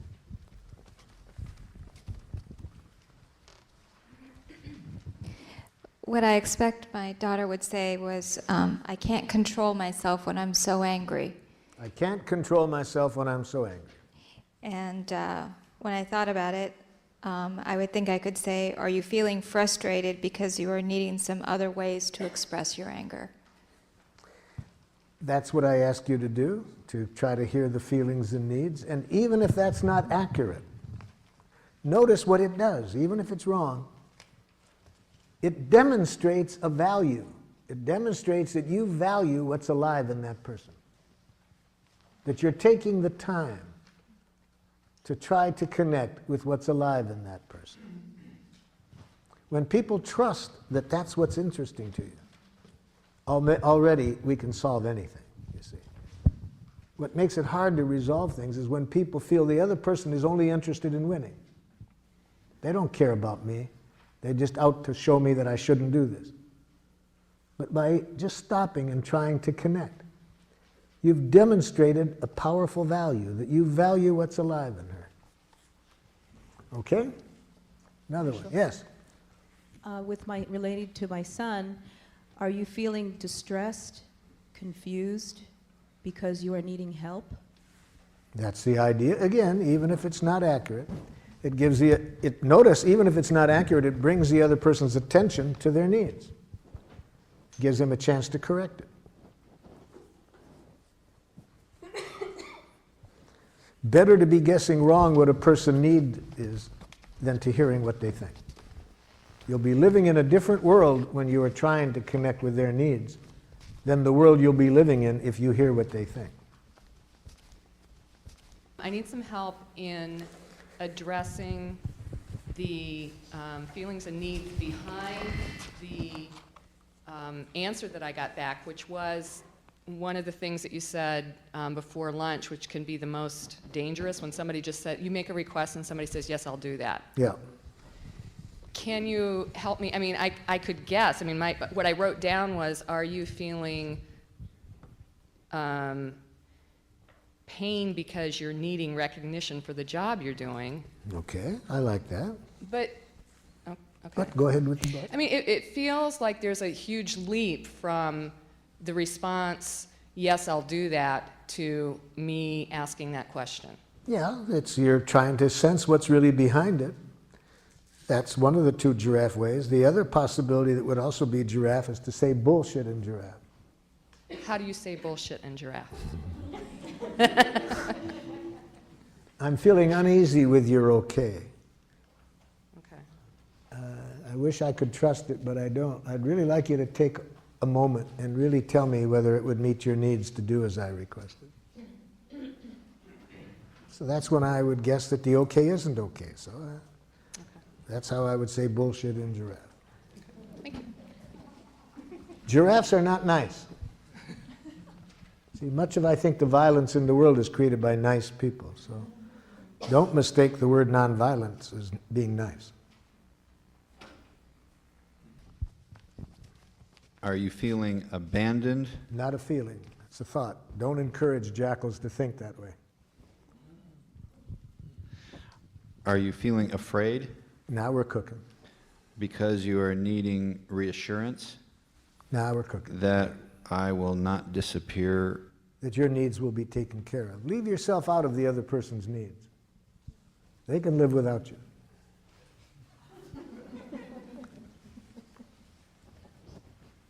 All of their needs can be met without you. How could I satisfy your needs? That is a valid question. How could I satisfy your needs? That's a jackal question. That kind of question, if the other person is smart, they'll take the Fifth Amendment. Yeah. This was an answer to when my daughter said, "You sound like you're reading from a book." You sound like you're reading from a book. And I say, are you feeling scared, separate, or alienated? And are you needing to be responded to in a genuine, heartfelt way? Yes, but you're doing it again when you do that.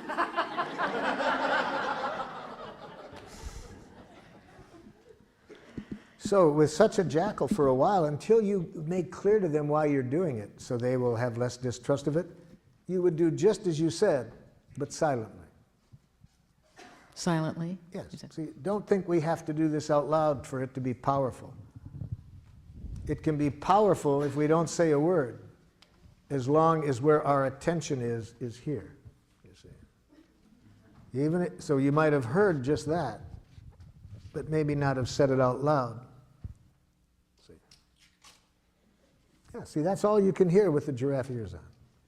And you can hear that even if you're silent. You don't have to say out loud. You could just have heard that. But you'll show that your attention is here from your eyes. Because when we're hearing what is in a person's heart, our eyes are different than when we're hearing a criticism or when we're making a criticism. You see? Our eyes, it's not subtle. Now, the advantage in being able to say it out loud is the person can correct us if we're not accurate. But even if we don't say it out loud, we live in a different world when we're connecting here than when we're hearing criticism. This is a, the question would be, that I would have asked would be something like, I would like you to ask me for help if you need it. Yes. And then the person responds? I am afraid of becoming a burden. No, there's it's almost a giraffe response. So how do you respond to this person? I'm afraid of becoming a burden. Now, if you're a jackal, you would say, no, you wouldn't be a burden. So if you're a jackal, you will try to reassure. See, jackals try to fix people in pain. They try to give reassurance. They try to make it better. They can't stand pain. They immediately make matters worse by trying to get rid of the pain. In the book, When Bad Things Happen to Good People, written by Rabbi Harold Kushner. He's talking about a very tragic time in his life when his oldest son is dying. And he said, what could be worse than watching my son die? What could be worse were the things that good people were telling me to make me feel better that made me feel worse. And what could be even more horrible than that? What they were doing, what they were saying that made me feel worse were exactly the things I had been saying to other people for 20 years in my role as a rabbi. See, he had been responding by trying to make it better. See? So we don't want to do that now. This is an important message. Well, I'm afraid that I'll be a burden. So put on giraffe ears. What is this person feeling and needing when they say that?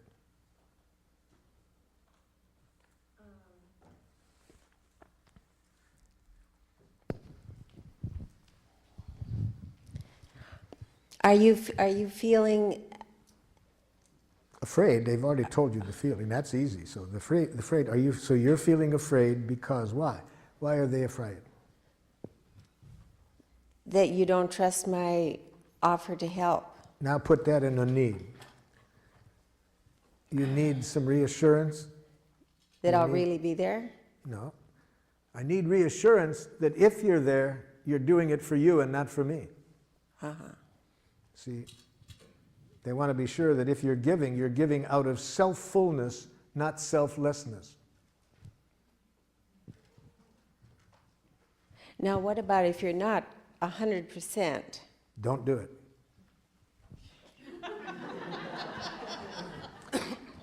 I would suggest you heed Joseph Campbell's advice when he, having studied all the basic myths of the world and the basic religions, concludes that if there's one wise thing that seems present in all the basic religions, it's this: don't do anything that isn't play.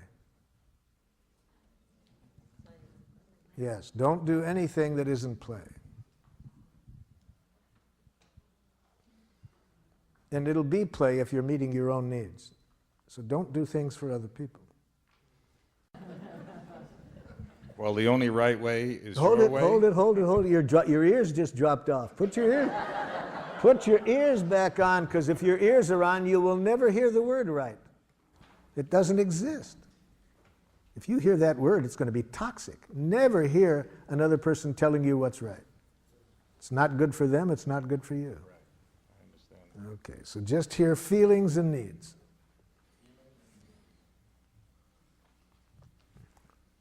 I tell you 30 times you don't listen. My God, can't you see this bed? Pardon? No, you don't. You're proving now you don't. Isn't it funny If you were listening, you wouldn't say, I listen.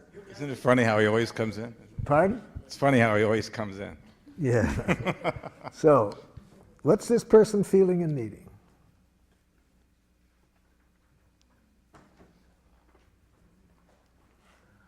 Let me help you out. Want me to help you out with this, Jack? Let me put on some giraffe ears here. So, Jackal, is it that it's frustrating when you have a certain sense of order and you'd really like to have that order maintained in the house? Well, that's a part of it, but that's not the only thing. I've told him over and over again. Oh, so is it that you feel hurt because you have a need to feel like your needs matter? Yes. It's like this doesn't matter to him. He doesn't care. So what's really the pain for you in this is your need to feel like you matter, that your needs matter. Yes.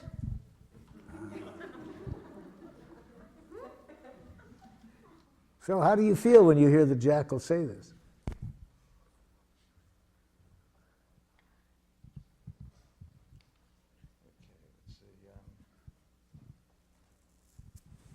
I'm feeling like I don't, well, that's not a feeling. I'm glad you're catching it. Feeling confused. Yeah? Feeling confused, primarily because I can't identify the needs that are being expressed. So you would really like to be able to hear a need like that when it's really going on? Yeah, I would like that. Yeah. You don't act like you do. Hold it, Jack. No, hold it, Jack. That isn't going to make it easier for him, Jack. That isn't going to make it easier. So it's really painful for you. It's hard to believe that he cares enough to really matter. Yes, because I've told him over and over, so it's really for you an issue of whether your needs matter. Yes. I'm feeling that it's not so much the beds or the dishes, though. Feeling that it's something else. I'm just telling you what it is. It's the general fear I have that my needs don't matter to you. How do you feel when the jackal tells you that? Still confused. What makes you confused about this? Because I don't know how to respond to those needs. What it would take is just empathy. If she could just feel the empathy that I just gave her. If you could just say, are you feeling in pain because you have the need for reassurance that your needs matter? Yes, yes. I've tried to tell you that for years. You don't listen. Now it comes in. I guess now I'm feeling sad because I'm not meeting the needs. Hold your sadness. She needs more empathy. See, this is what often happens. We get to our feelings too quickly. With my help, we just got started. This is not the end. There's a lot more pain in there that she needs empathy for before she can hear your sadness. So, Jackal, am I hearing you that for you the real painful issue here is not being confident that your needs matter? My needs have never mattered in any relationship, not in my family and not now. So what's real painful is for you to feel that your needs matter, and this has been going on a long time. Yes. Yes, I do everything I can. I've told him over and over again. So you do everything you know how, and when your needs still don't get responded to, it really hurts. Yes. Now, see, it hasn't been easy for me to give this jackal empathy. I was wanting to jump in and educate her, but the way you're asking for it, Jackal, I think is going to make it hard for people to give it to you, see? I've wanted to say that almost every time. So I had to take a deep breath and realize empathic connection before education.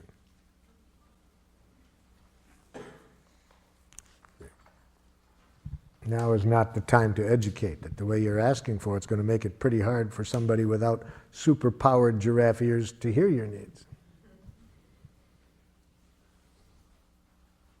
Question on that. Doesn't this situation require some kind of resolution or solution? Yes, or yes, and almost yes. And the resolution, the solution will find us when the connection is there. Now, what connection? You see,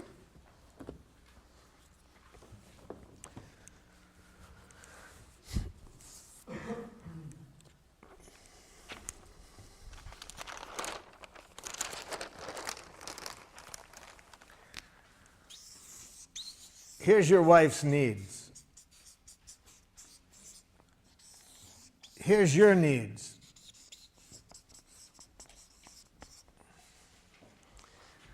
When she hears your needs without hearing any criticism or demand, and you hear her needs without any criticism and demand, the solution will find you. The conflict will resolve itself. It does need to be resolved. But what most of us do, we skip this and go right to here. For example,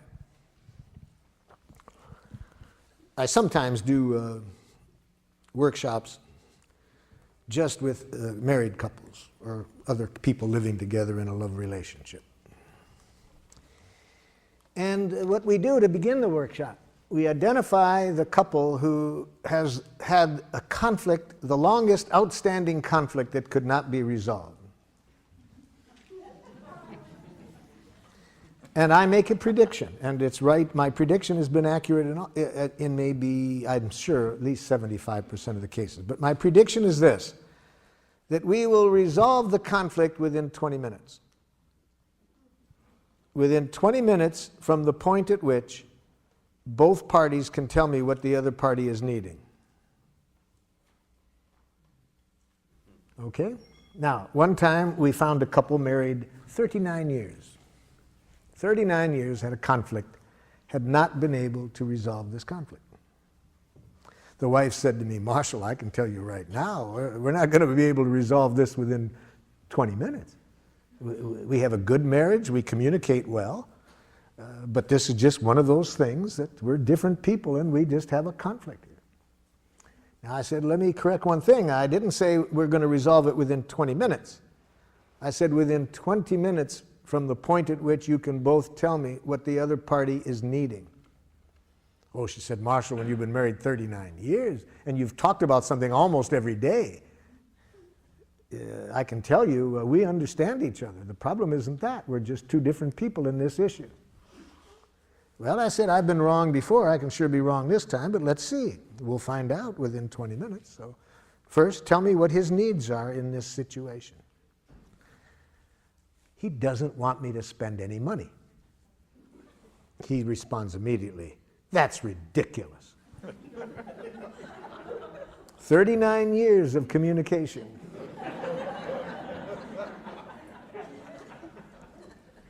Now, first of all, doesn't want me to spend any money is not a need. See, needs and strategies need to be separated. They had been talking about how much money she could spend and not spend, but the more important issue there was whether who takes care of the checkbook. He unilaterally controlled the checkbook, which was really the main issue between them.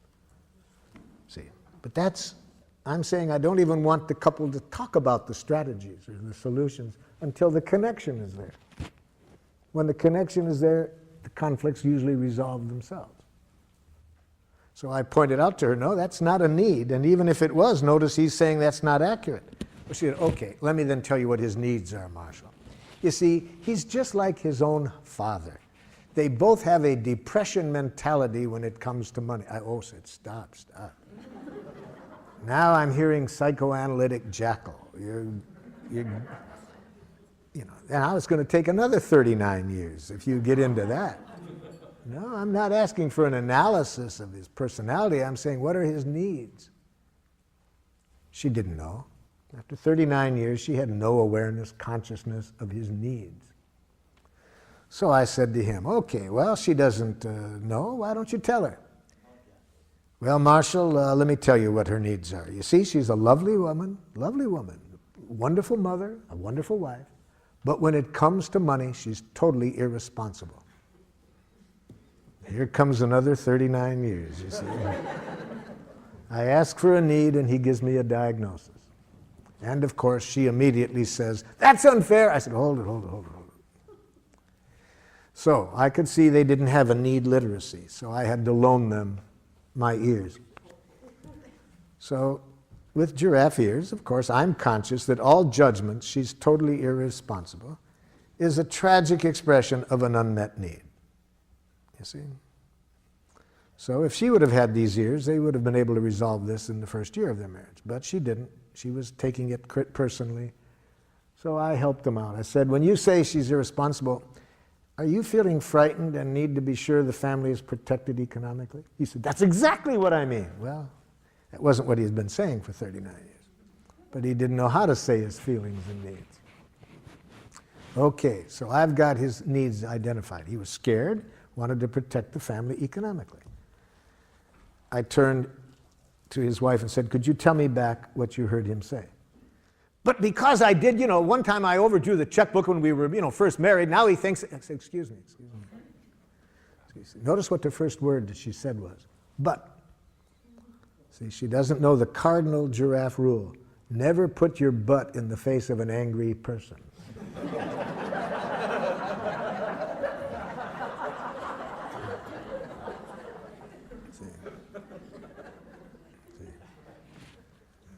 I said, what are his feelings and needs? But, no. What are his feelings and needs? Want me to repeat them? Yeah. I hear him saying he's scared. Well, but, no, hold it. calm down, calm down. Hear his feelings and needs. See, but after 39 years of enemy image, it's not easy for somebody to shift these images, you see. Once we get one of these images in our mind of the other person's wrongness, even when they are expressing their needs, we don't hear it. These enemy images are hard to get past, you see. So she's been seeing him as cheap and having this depression mentality for 39 years. See? So she can't see the human being behind her image. I said, let me repeat it again. I hear him saying he's scared because he needs to protect the family economically. Can you say back? Yeah, he thinks I'm irresponsible. Let's try it again. After 3 more repetitions, finally, she could hear his needs and feelings separate from her judgments. Finally. Yes? Did you try to empathize with her at any point? Or did you just keep repeating his need and try to get her to Yes. After I had tried twice to get her to hear it, I could see she was in too much pain to hear him. So I had to do what I was just demonstrating like this. Actually, I had needed to give her some emergency first aid empathy. So you did do that. Before I could pull her by the ears to get her to hear him. So if after I tried 2 times to pull the jackal by the ears, it's hard to do that because he keeps trying to bite, you know, then I back off. So it really hurts when you hear criticism. Yes, I mean, blah, blah, blah, blah, blah, blah. Yeah, and so you really need to be trusted. Yeah. Okay. Now I'd like to repeat what he said, and I'd like to have you tell me back what he heard. So yeah, I did have to do a little bit of cleaning up the mess before I could. See, every image that she's heard in the past, every criticism, which she'd heard for years she was irresponsible. Now it's hard for her to hear the need that was being expressed all along behind that. So finally I get her to hear his feelings and needs. Okay, we're halfway through. Now this much took me an hour. Okay, now I try to help her. So could you tell me now what your needs are? Well, just because I made them, you know, I overdrew the checkbook, you know, before, you know, that doesn't mean I'm going to do it again. He said, yes, but we could be out of money, but excuse me. So, you're really frustrated, and if I hear you correctly, you have a need for some trust that you can learn how to handle money. Yes. Okay. Husband, could you tell me back? Yeah, and we'll be out of money by then. Excuse me. Can you tell me what her feelings and needs are? Would you like me to repeat it? Yes. Okay. About 3 more repetitions, he hears her. It didn't take 20 minutes to resolve it at that point, you see. Whenever I go into situations where there's been a lot of conflict, I don't even allow the people to talk about strategies until they're connected at the heart level. I was working with 2 tribes in northern Nigeria, one Christian tribe and one Muslim tribe. 1/4 of the population killed in 1 year. 1 out of 4 people killed. Took my colleague 6 months to get them to agree to come into a room together. During that 6 months, 60 people killed. So by the time it took us to get everybody into a room together, 60 people killed. So now it's not a husband and wife I have on opposite ends of the table, but the chiefs of 2 tribes. I start the same way I did with the husband and wife. I'd like to hear you express your needs. What needs are not being met? I'm pretty much guessing ahead of time I'm not going to get an answer to my question, because if people had been communicating at the need level, there wouldn't have been 100 people dead. So I wasn't surprised when instead of getting an answer to my question, I got this back. These people are murderers! Well, you've been trying to dominate us! See, I ask for needs, I get back diagnoses. So just as with the husband and wife, I put my ears on, translate each statement into a need, get the other side to hear it. It wasn't easy. I had to do a lot of first aid empathy to get, because like when I got this person behind murderers was, so you are frightened of any use of violence to resolve conflict and want some agreement to resolve it in some other way? Yes, exactly. Okay. Could you say back what you heard? Then why did you kill my child? So it wasn't too easy.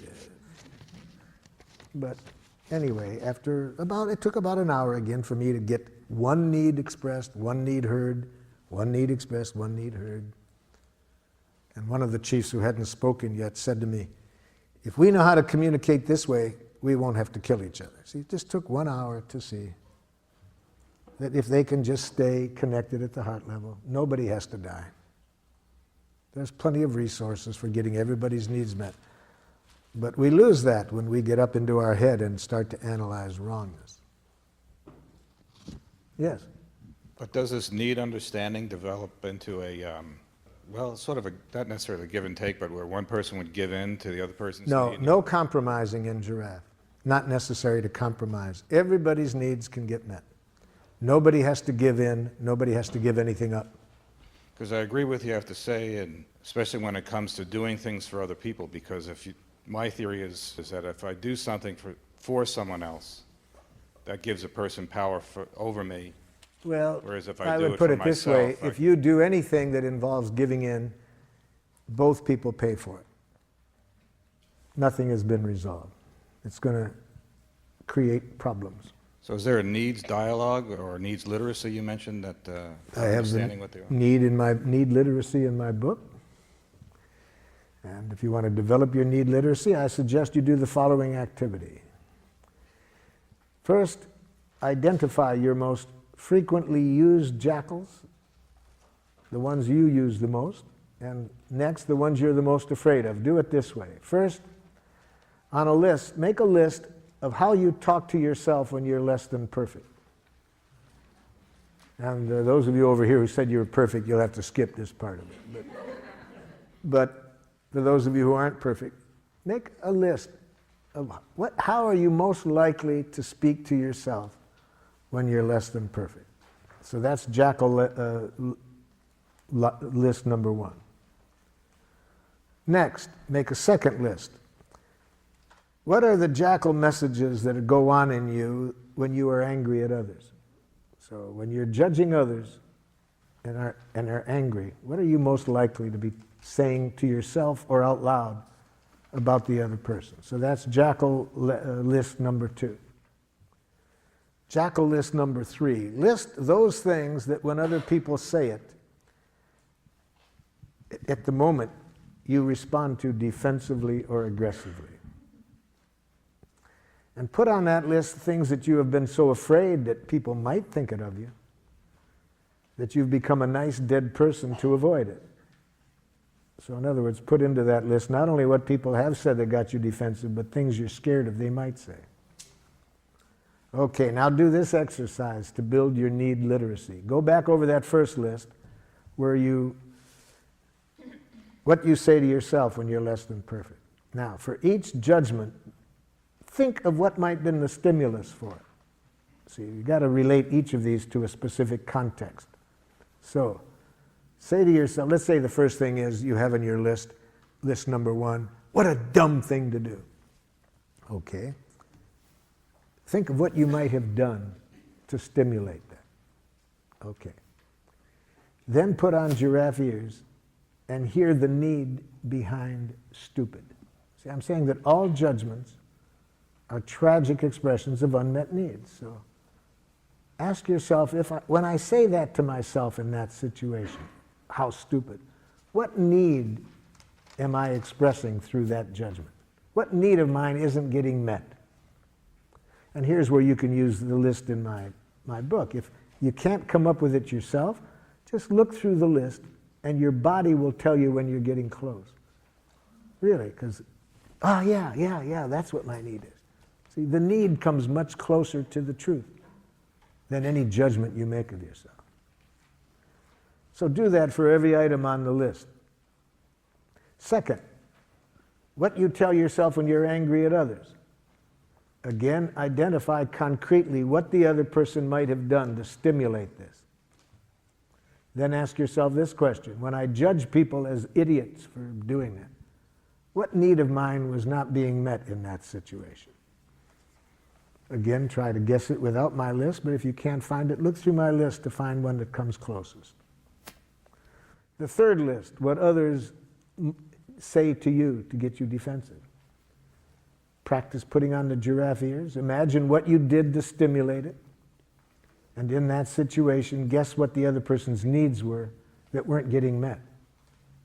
So you see, it's just learning a new language, learning for every time there are these jackal judgments, to as quickly as possible to bring yourself back to life. Or more specifically, connect to needs. Needs are life. Yes? My question is, I never know what to do when I know I'm never going to meet another person's, expectations of me. Yes. Well, first of all, never hear an expectation. That's thoughts. Expectations are thoughts. Don't hear it. Don't even hear expectations. Hear what the need is. What is the need that the person is asking for you to meet? You don't want to live up to expectations, but it is fun to meet needs. Do you think that that human beings can always meet other people's needs if they're real? All of our needs can be met. I don't think you have to do it. There's several billion other people that could meet the other person's needs. Even if you could do it, you may choose not to. I see. And that won't be a problem.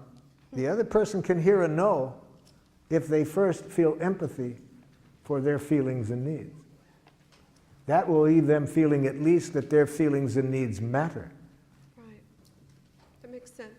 Yes. But then again, you have to know how to say no in giraffe. That would be good for me to learn. Well, let me help you out. Never use the following words when you're saying no in giraffe. No. I can't. I don't want to. I don't have time. It's not possible.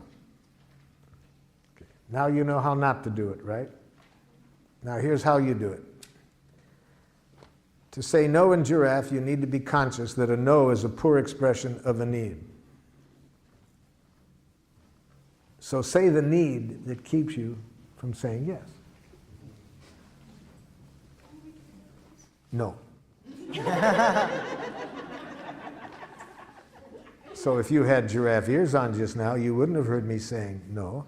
You would have said, what is Marshall's need that's keeping him from saying yes? And you might have said back to me, Marshall, are you having a need for completion of other things you'd like to do right now? You see? You would have tried to hear the need behind the no. So what I said is, all no's are tragic expressions of a need. So say the need that keeps you from saying yes. Don't say no. The way that I have this framed, I feel as though I am responding to a person's expectations. So it's a work environment. Are you feeling afraid of being held responsible for the quality and quantity of the work that I'm doing? And this is to a supervisor. Are you feeling scared and need to protect yourself? That might be the need that I hear you guessing. Are you feeling scared and need to protect yourself in this matter? I guess when I hear that, I feel afraid because I'm inferring that there's a danger and that they have a fear of some danger. If this is what you're guessing is alive in them, we're not saying it's right. See, we never say you are feeling. We always say, are you feeling? We may be wrong, but we're trying to get clear what's going on in this person. Are you feeling afraid and need to protect yourself? And taking the my performance part out of it. You're saying take the me out of the Yes. Just giraffe. try to hear the feelings and needs without you. We know what that is in this situation. They're talking to you about some things you've done or haven't done. So in the context, we're pretty clear what's going on. What we want to hear now is their feelings and needs. Are you feeling scared and need to protect yourself in this matter? Now, if this is in many settings where the people are not used to having feelings dealt with, the other person might get very upset with having their feelings being talked about. In which case you do it silently. But if you're a giraffe, you hear feelings and needs in every message. Whether you do it out loud or not, Politically, we adjust when we might do it out loud. But we don't allow anything else into our consciousness except this other person's feelings and needs. I think you said earlier that there's no compromise in giraffe communication. Yes. And so I would find it instructional to know how the problem between the husband and wife was resolved. Yes. And Yes. how it was a win-win situation for both of them. First, once there is empathy, people feel that their feelings and needs matter, which is done through the empathy. You don't have the competitiveness, you don't have the charge. So here's how it went. After they both heard each other, he heard that it would really hurt for her not to be trusted, that she could learn. And once he felt really understood how scared he was that if she were to do what she did when they first got married and overdraw the account, she could hear that he wanted to protect the family. I think most 6-year-old children could resolve the conflicts that get nations into wars in which thousands are killed if you gave the 6-year-olds, you said, look, here are the needs on both sides. Here are the resources. I'm confident most 6-year-olds could solve the conflict. So in this, it doesn't take a genius. What did it do? She said, I want a trial period to learn how to do it. First he said, I'm scared because, you could go through a lot of money learning. So she agreed that during the trial period he would supervise her until he felt comfortable that she knew how to do it. Okay, that took about 7 minutes. But they hadn't been able to get to that in 39 years because of all the enemy images, the hurt, and so forth.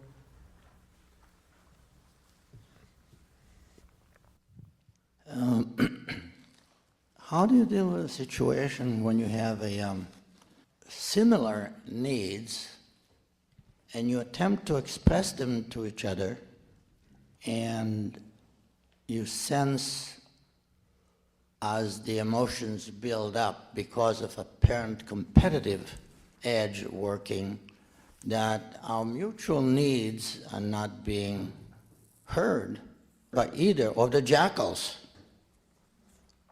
Then you either need to get a third party to give both of them the empathy they need to hear each other.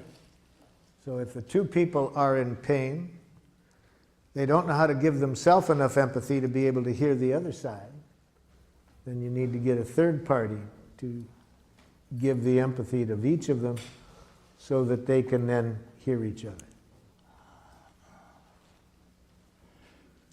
And that third party should be together with these two individuals or separately? There's different ways to do that. They're together, there's some advantages. But it could be that to give empathy to both sides separately and then help each side to hear the other side and then bring them together. Mm-hmm. Thank you.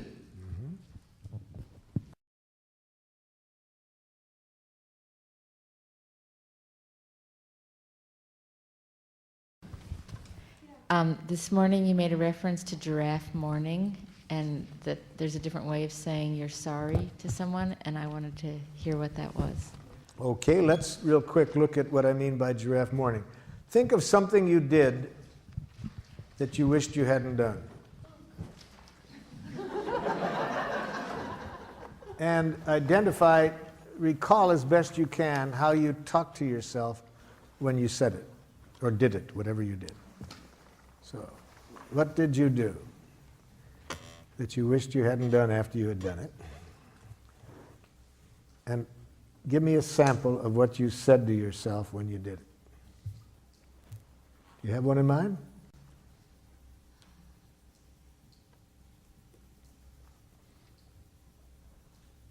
Okay. That I was feeling defensive and I criticized someone. So, what you did is you said some things to another person that you wished you hadn't done. Right. Okay, and what did you say to yourself when you did that? Well, usually in the moment I feel, defensive of myself. No, I want to concretely know, for this exercise, I need to know concretely what you say to yourself when you behave in a way you don't like. This is very important to answer your question about giraffe morning. It's very important to identify what your inner educator is saying to you. See, all of us have an inner educator whose function it is to educate us when we are less than perfect. Now, most of us made the mistake of sending our inner educator off to a brutal jackal academy for inner educators. And so it's important to be conscious of how our inner educator talks to us. So that's what I'm asking you. When you said what you did to your husband, what did your inner educator, how did your inner educator try to educate you? It said what to you about what you had done? In the moment or later? Either one. Well, the point when I start to feel regret or sorry Yeah. is later. Which at any point, what did you say to yourself about what you had done? Okay. I said, I'm a bad person. Now that's enough, you see. See, your inner educator tries to educate you through penitence, through making you hate yourself for what you've done. It uses language that implies there's such a thing as a bad person. All right. Now, if you apologize out of that energy, that's jackal. Any apology that comes out of thinking you did something wrong is not going to be good for you or the other person.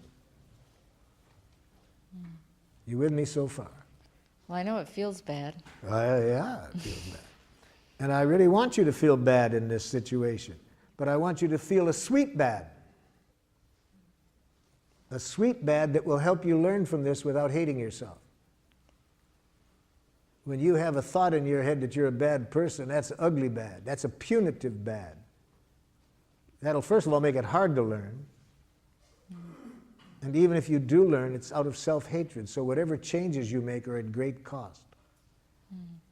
So that's your inner educator. That was your inner educator speaking to you when it said you're a bad person.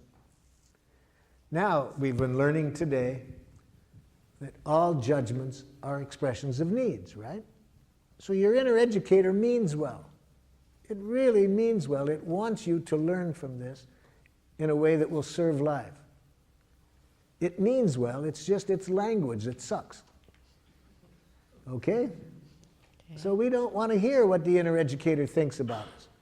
We want to hear the need that isn't getting met, that it's trying to call to our attention. So what need is your inner educator trying to bring to your attention that you didn't meet by how you behaved?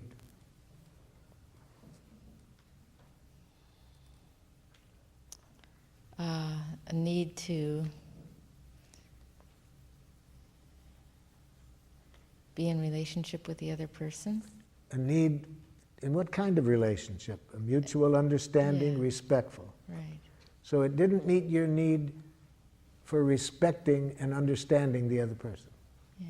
And how do you feel when that need isn't met?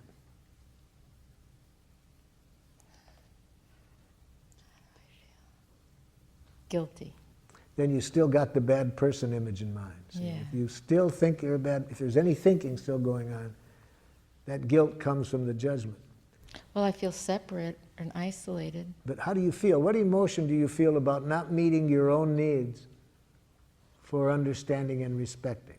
See, the guilt comes from that image of bad person, but what feeling comes from not meeting your need to respond to this person with respect and understanding? Sad. That's a sweet pain. See, that's giraffe mourning.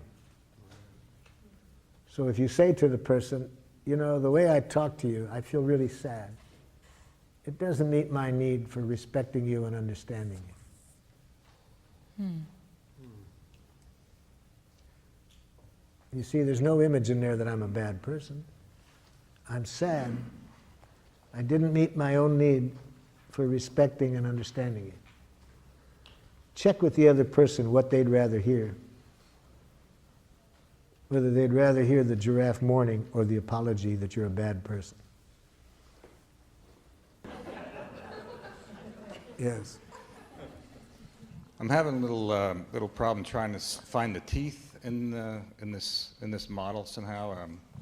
it seems like everything is, even though we're talking that it's on a feeling level, everything seems, the way I'm interpreting anyways, is sort of on a mental level as opposed to an emotional level. And I guess I operate a lot from my gut, and I'm trying to get down to that somehow. So I need some help with it. Basically, tell me how I would be able to use this technique in my daily life, and to make it so that it's natural. You know, it's not natural for me to operate this way. And, The first thing I would recommend to you is change the word natural to habitual. Change the word natural to habitual. I think this process is natural, more natural than the way you were trained to think. So Gandhi says it's very dangerous to mix up the words natural and habitual. He says we have been trained to be quite habitual at communicating in ways that are quite unnatural. So I can't think of a more natural way to communicate than to talk about what's alive in us, just what we're feeling and needing. But when you feel like saying, if I feel like saying no seems okay to me. But what you were saying before is that. What do you mean by okay? It's okay to say no. What do you mean by what do I mean? You know, we can go back and forth. Pardon? We can go back and forth by asking each other. So let what me we be mean more about specific. When you say no, I predict that by saying no, more often than you would like, the other person is going to react to you in a way that isn't in your best interest. But if you say the need behind the no, that's less likely to happen. So then, if I understand what you're saying, the idea is to communicate in a way that the other person would communicate back to you so that it's in my best interest? I'm saying the purpose of this process is to get everybody's needs met, and that the needs are met by people giving willingly, not out of any coercive motivation. And I'm saying that when you say no, it gets in the way of the likelihood that everybody's needs are going to end up getting met. If you say the need that keeps you from saying yes, I predict there's more likelihood that everybody's needs will end up getting met. So it's just if I understand what you're saying just express your needs without saying the no. But I'm saying the need is a clearer expression of what you're trying to say than no. You get clearer, more connected to life when you say the need that keeps you from saying yes than just saying no. And it's less likely to be interpreted as a rejection, as you being defensive. Just say the no by itself, I predict, is more likely to get you interpretations that aren't in your best interest. Sometimes when I don't hear a no, I look at it as being sort of a passive-aggressive response to something that I might want. Someone, let's say if I make an appointment with somebody, and instead of them saying no, they just don't show up. Yes. And then they give me a reason why they don't show up. I'm not suggesting that. I'm not suggesting that response. I'm suggesting that I would have liked that person to have told you honestly at the time what their need was. I think if they had done that, you wouldn't have gotten into that situation. They said a yes that wasn't so. Some people won't say, I'm afraid. Pardon? Let's say if the reason is that they're afraid to. It would depend a lot on what has happened in the past to them when they have said no in whatever way they did it. If they have not enjoyed very empathic responses to it in the past, then they're probably afraid to be honest about it now. I see the value in all of this. Yeah. I really do. I guess it's the idea that it's a touchy-feely type of thing that I'm not used to working around.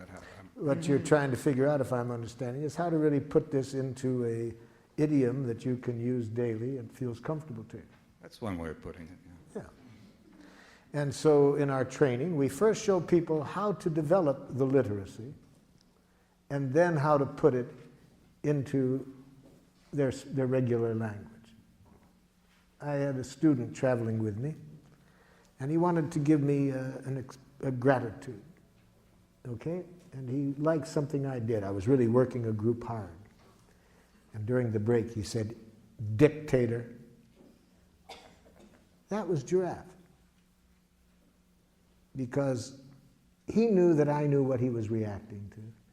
He knew I wouldn't hear a judgment. He knew I would guess in there what he was feeling and needing. You see, so he could say that to me, dictator. So after we really know how to clearly identify our feelings, needs, requests, then we can start to put it into a language that can connect us with the people we're speaking with. But at this stage of the day, after one day, I'm still working with you on making sure you understand what a feeling and a need is, because if you don't really understand that, it's going to be hard to know how to then put it into your idiom. I guess I'm a recovering New York jackal, you know. I'm getting the impression that apology isn't really the best service of being a giraffe. And I'd like to know if you could model, I'd like to see you model for me an acknowledgement of missing the mark, sinning courageously. If you recall earlier, I showed an example of that where I showed the person saying, "I feel sad. I would have liked to have responded with more understanding than I did." So you're not using the word "I'm sorry," you're saying "I'm sad," you're telling your It's feelings. not so much the word "I'm sorry." What we shifted from was thinking that I did something wrong, that it was bad. It's that thinking that is the problem. And the "I'm sorry" follows from that thinking. So it's not just that I don't say "I'm sorry," I say "I'm sad." If I'm sad. See, the word "I'm sorry" means almost nothing. Right, people can say that and not feel anything. It's this, you say that to buy forgiveness. So if I'm feeling sad, I say that. I'm feeling sad. I would have liked to have been more aware of your needs, for example, where I didn't take the person's needs into consideration. But I don't say, "I'm sorry, that was inconsiderate of me." There's no self-blame. I didn't do anything wrong. There is no such thing as doing anything wrong. What I did was not in harmony with my needs. I want to mourn that. I'm sad. I would have liked to have been more aware of your needs. Something like that. Does that give you the example? Very much so, thank you. Yeah. I have a question over Yes? here to your left. I have a situation with my intimate partner that many times we get together and we argue a lot. And I have this need that you were saying earlier is inappropriate, that I want her to be happy. I didn't say it was inappropriate. I said it was undoable. Okay, right. That's what she keeps telling me. But if you're going to tell me to be happy, tell me the action to get there. That I can do. If you tell me an action that you predict that if I do that, I'll be happy at the end, it would be helpful. Tell me the action. Don't just tell me be happy. Don't tell me to have confidence in myself. Tell me what you would like me to do to feel that confidence. The action will get me there, but just telling me what to feel puts me into a paradoxical bind. okay.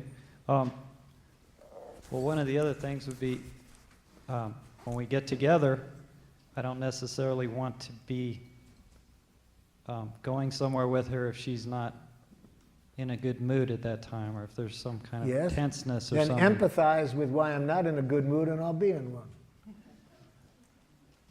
But telling me that I got to be in a better mood for you to want to go with me gets me in a worse mood. Okay.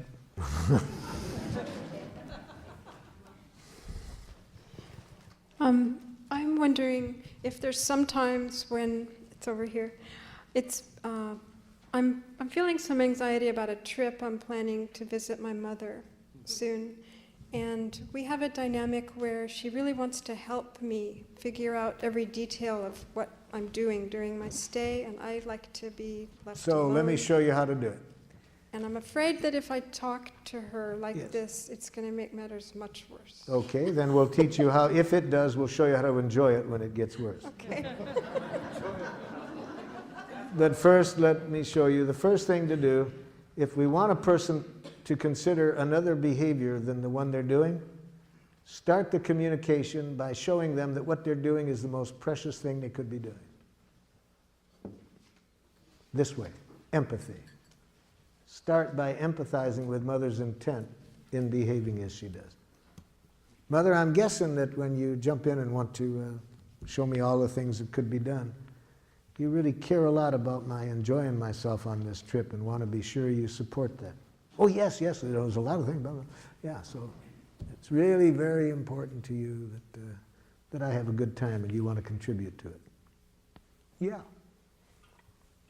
That's step one. See what I mean? That's what I mean by starting, by showing you understand. Now, the more we're concerned about that behavior, the more important it is to start with this. See, that's why when I work in prisons and this person has been sexually molesting people or raping people, if I would like this person to find another way of behaving, the first thing I got to do is make sure they don't hate themselves for what they're doing.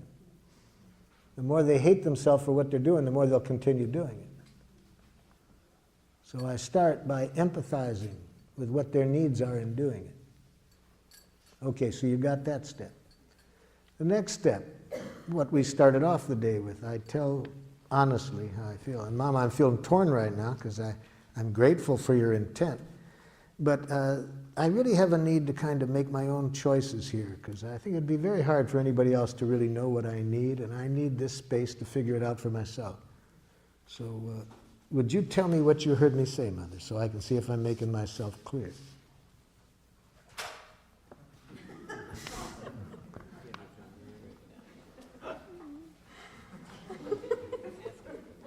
So now I know Mother didn't hear me. Now I know Mother didn't hear my needs. She probably heard a rejection. She probably heard that she's not valued. But it's important that I not think that her reaction is because of what I said. If I express my feelings and needs, it would be impossible for a person to react this way if they heard it. They would have gotten a gift. They would have the eyes of a little child getting a gift from Santa Claus. That doesn't look like what Mother's looking like right now. So Mom, could you tell me what you just heard me say? You don't want me. So you heard it kind of as a rejection, Mother. Of course, how else could I have heard it? Well, thank you for telling me you heard it as a rejection, Mother. Notice I didn't say, that isn't what I said. See, if you want to have people understand you differently, never tell them, you're misunderstanding me. Never say, that isn't what I said. Say, thank you for telling me that's what you heard. I can see I didn't make myself clear. I'd like to try again, Mother. As I do value very much your offering to help, but I have a need to kind of get my own needs clear and structure my own time. Can you tell me what you hear me say? So you think I don't have any intelligence about helping you. Thank you for telling me that's what you're hearing, Mother. I'd like you to hear it differently. I'd like you just to hear my needs, that I have a real need to kind of sort things out for myself and structure my own time. Could you tell me what you heard? See, you have a need to kind of get clear for yourself what you want and to figure things out. Thank you, Mother. See how easy it is to get empathy from a jackal? Just about 3 ear pulls and I got it, right? Now there are some 8-pull jackals too, I know that. But I can tell from how sweet you are, your mother is a 3-pull jackal. Thank you.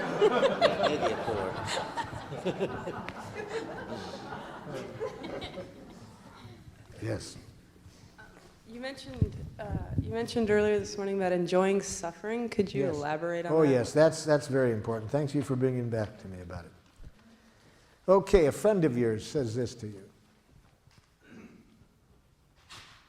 I'm a nothing. I'll never amount to anything. Look, I'm an assistant clerk at age 45. And my brother's a head of his company. And my sister is a top attorney. And I'm a nothing. Okay? Now, to enjoy this person's suffering, we have to release ourselves from 2 kinds of responsibility. First, that we didn't cause the pain. And we want to release ourselves from that, especially when the other person is trying to make us believe we did cause the pain. See, so if this person had started, and you're at fault for all of this, why am I nothing? Especially when a person says that, we do not want to in any way think we caused this person's pain, because you can't cause another person's psychological pain. Well, in this case, the person wasn't saying that, so that's pretty easy to liberate ourselves from feeling responsible. But the second one is the hard one. To think we have to fix it, to make the person feel better. The more we think it's our job to make a person feel better, the more we're going to make it worse. Because you can't fix people. The good news is you don't have to. There is a very powerful healing energy always available if we don't block it. And how do we block that energy? By trying to fix things ourselves. So how do we help that energy do the job? By empathy. And empathy requires presence, just to be present. When we are just present, when we are remembering the Buddha's advice, don't do something, stand there. When we do that, and that energy works through us, there is a precious connection between that person and us. And that precious connection is what I mean by enjoy the pain, to enjoy that precious connection. And whether this person's feeling joy or pain, if we are present there with them, that's what I mean. But we block that beautiful energy whenever we step in and think we have to fix things. So if we say, oh, there, you'll feel better, it'll get over it, we make it worse. When we start to give advice, we make it worse. So what does that look like? So you're feeling really discouraged and really would like to have achieved more in your life at this moment than you've done. Yes, I've had every opportunity, and look at me, I've just never made use of anything, you know. So you're really discouraged and frustrated and would really have liked to have made different use of some things than you have. Yeah. See, I'm just present. I'm not trying to fix it.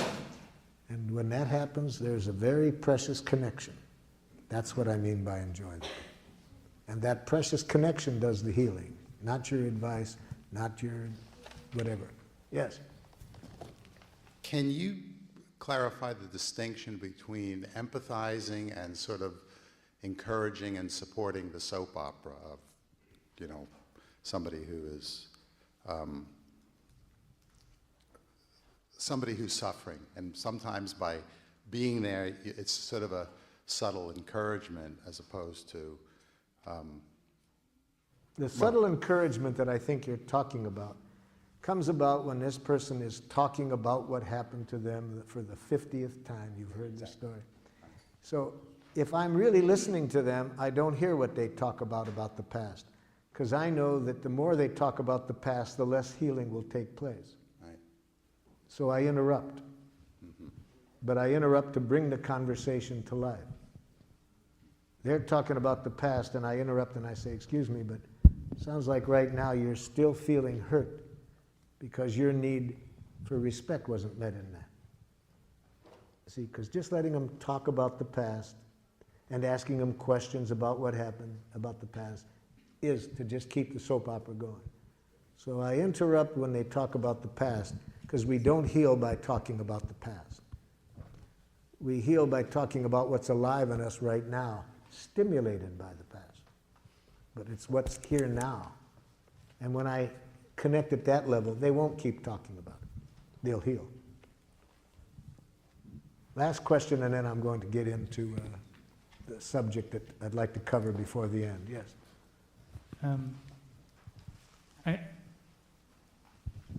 You talk about having, let's see, that someone else cannot cause our emotional pain. That's right. And I think about the abuse that I grew up with and that I see in Yes. a lot of families, Yes. and the suffering that I've Yes. experienced throughout my life, and Yes. through my recovery and all that. And yes, and other people were a stimulus for your suffering. And you were a participant by how you dealt with it. For example, if you followed me in my work, you would see this very clearly. In places like Rwanda, Burundi, Sierra Leone, I'm working with people that have had their families killed. Some of those people have such rage that all they live for, moment by moment, is the possibility of vengeance. Others have no anger, have never had anger. Same exact stimulus. They have deep feelings, but not rage. So it is not the stimulus that determines how our emotional reaction is. That part is up to us. I work with some women, unfortunately a lot, who have been raped. And some of them feel shame, deep shame. Some feel rage. Some feel other things. So the same stimulus depends how people take it, whether they feel shame, rage, or other things. I'm working with a woman from Rwanda who had, she heard her 3 children being killed because she got to underneath the sink, hid underneath the sink in time. Her children didn't make it to the hiding place in time. They got killed. She heard them. She heard her husband being killed and her brother. She had to stay underneath there 11 days to save her own life because they stayed in the house after they killed the family. This woman has deep feelings, but never once has she had the kind of anger that makes her want to get vengeance. She's put all of her feelings, and lots of them, into preventing this happening to anybody else. You see? So the way she looked at it leads her to want to prevent this happening to anybody else. She came to my workshop because she wanted to know how to deal with the rage toward her from other people in her tribe who are furious with her that she won't join their efforts to kill the other people. Same stimulus, quite different reactions. Okay, so I had the stimulus, and somewhere I learned how to deal with it in the way that I had dealt with it, and I'm learning to change that now. Yes. The worst thing, of course, would be, no matter how you did choose to deal with it, is to think there was something wrong with how you chose to deal with it. I'm not wanting us to get into one way is right or wrong. I'm just saying that no matter what happens to us, the other person's responsible for what they did. I'm not saying the other person doesn't have responsibility. That's my question about accountability. That person's responsible for what they did and why they did it. We're responsible for how we deal with that.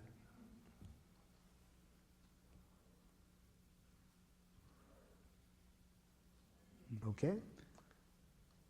Let's get in. I'm just wondering how a child becomes responsible. I mean, still, children. The first thing I do is I wouldn't want to teach the child the lesson I just taught you until I had given that child all the empathy that child needed, and I would guess it would be a lot. So I can see myself dealing with a long time of hearing this child's enormous pain as a result of this. But then, in the course of this, I would be seeing this child having some pain created by how they looked at it. So I would see that they're creating pain on top of pain by how they looked at it. So, after the child had all the empathy he or she needed, then I would do what I could to get them to see it in a way that wouldn't create unnecessary pain for themselves.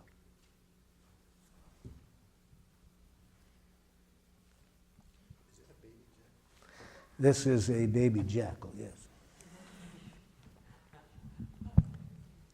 Okay, now what I'd like to do in the precious time that we have left, deal with a very important part of giraffe, because I wouldn't want you to get the idea that nonviolent communication is solely interested in conflict resolution, because it's equally interested in celebration. How can we celebrate life? In fact, the part that I've left for 10 minutes before the end is in some respects the most important part, because it's where we get the fuel to stay giraffe in what's often a very jackalish world. See? So it's going to be pretty hard to make this radical transformation into back to our nature in many situations unless we're getting plenty of fuel. Now, where does the fuel come from? The fuel comes from celebration. And what kind of celebration? It comes from saying thank you in giraffe. So let's see now in the last minutes how we celebrate by saying thank you in giraffe, expressing gratitude in giraffe. And first, I'd like to remind you of how jackals say thank you. You did a good job on that paper. You are a very kind person. You're a good dancer. Can you see why that's jackal? Moralistic judgments. Positive moralistic judgments are equally as violent, in my estimation, as negative ones. Namely, they reinforce the idea that the negative exists. If I say you're a kind person, I'm implying there's such a thing as an unkind person. I'm also implying that I'm the judge that knows the difference. So no more praise or compliments, okay? No more praise or compliments. Especially when you intend them as a reward. That's the ultimate dehumanization, to use thank you as a reward. To say it for the purpose of trying to reinforce something, to get the person to continue doing it. It's like sending what goes on at dog obedience school? See? Punishment and reward, see? So giving a compliment or praise for the purpose of reinforcement is giving the dog something to eat to reinforce it for something. Well, people are not for that treatment. And it destroys the beauty of thank you. When people have to wonder, is this being said out of that energy? But it works. What does jackal? Studies in management indicate that if managers praise and compliment employees daily, production goes up. Studies in school show that if teachers praise and compliment students daily, they work harder.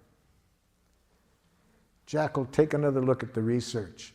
I think you'll see that that only works for a very short time, until people see the manipulation. And then it no longer works.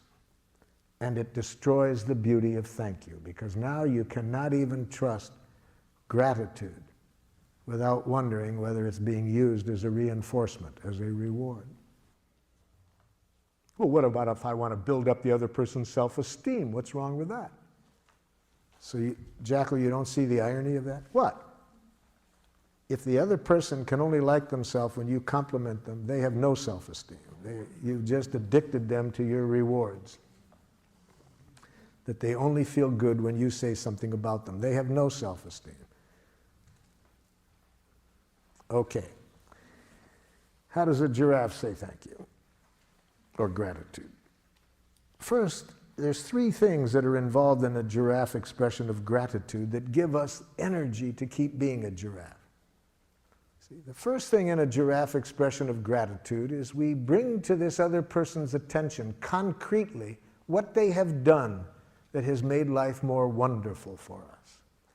See, that's what we need to do daily.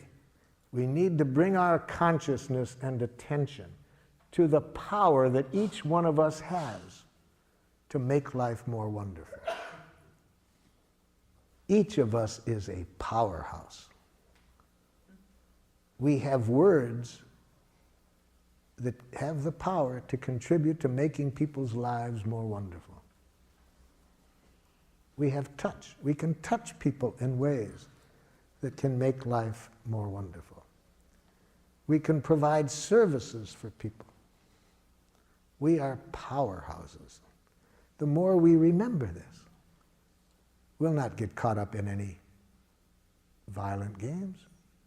Why would we use our energy any way other than to make life wonderful when we remember that we have this power? So that's one thing we got to make clear in our expression of gratitude. Specifically what the person did, not some vague generality. For example, a woman in Geneva, Switzerland came up to me at the end of a workshop. Here's what she said to me.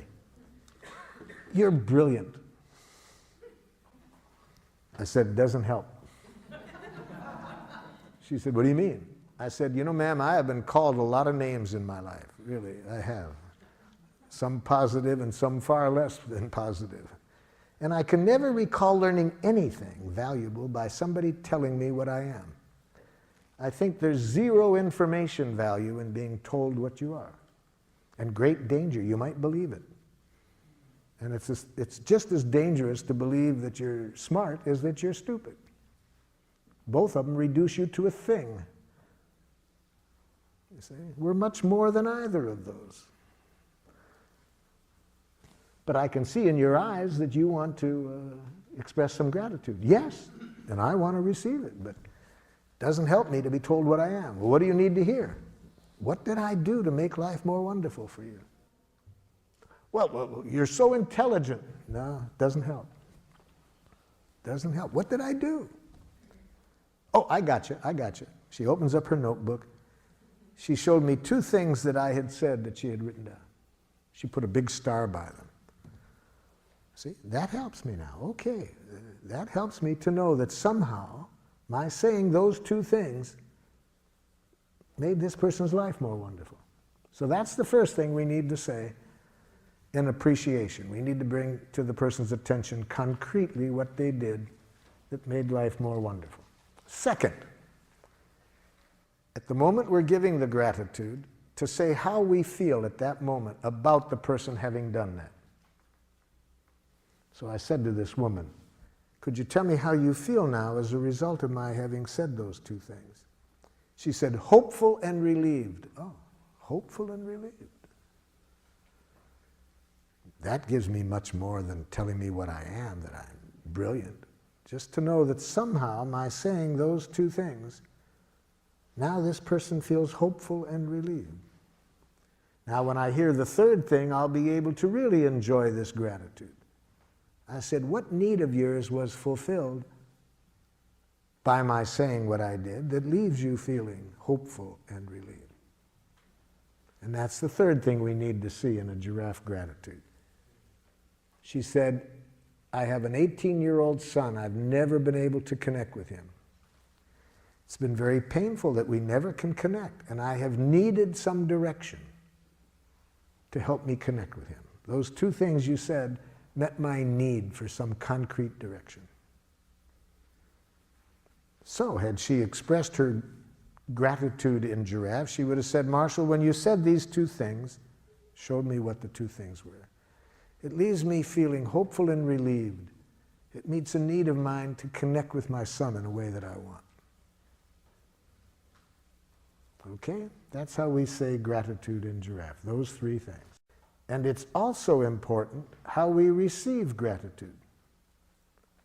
Let me show you how a jackal receives gratitude. Jackal, when you offered to give me the ride just now over to where I'm going afterwards, I feel very grateful because I really have a need to spend more time with my family. And if I took the bus, I'd have an hour less time. It's nothing. De rien. See?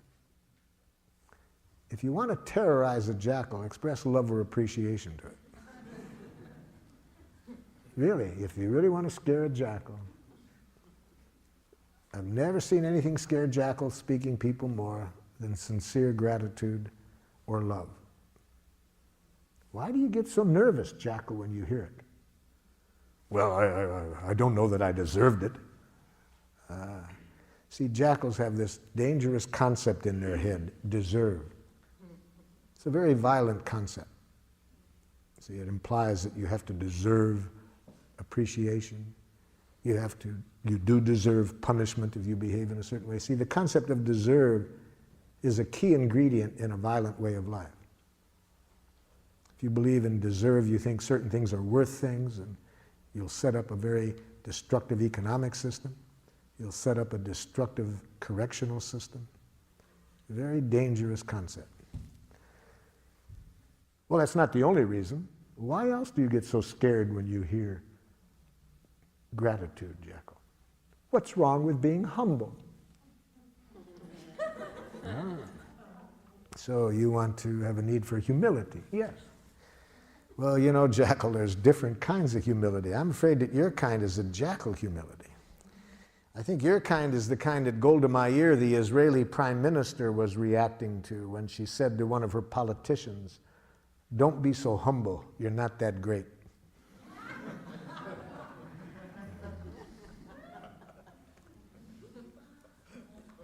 But the main reason that I believe that gratitude is so scary for many of us to receive is beautifully and poetically written in A Course in Miracles, where they say it's our light, not our darkness, that scares us the most. See, having been educated in this jackal way to hate ourselves, to think there's something wrong with us, it's a big jump to really see what I was saying, that we have enormous power to make life wonderful. And there's nothing we enjoy doing more than exercising that power. That's unfortunately, a pretty big jump for us to come to, but we can come to it. So that's how we say gratitude: observation, feeling, and need. Same literacy. Make sure it's coming from the heart to celebrate, and never to praise, compliment, reward. So any last comments or questions before our time runs out? I'm grateful for all your time and attention.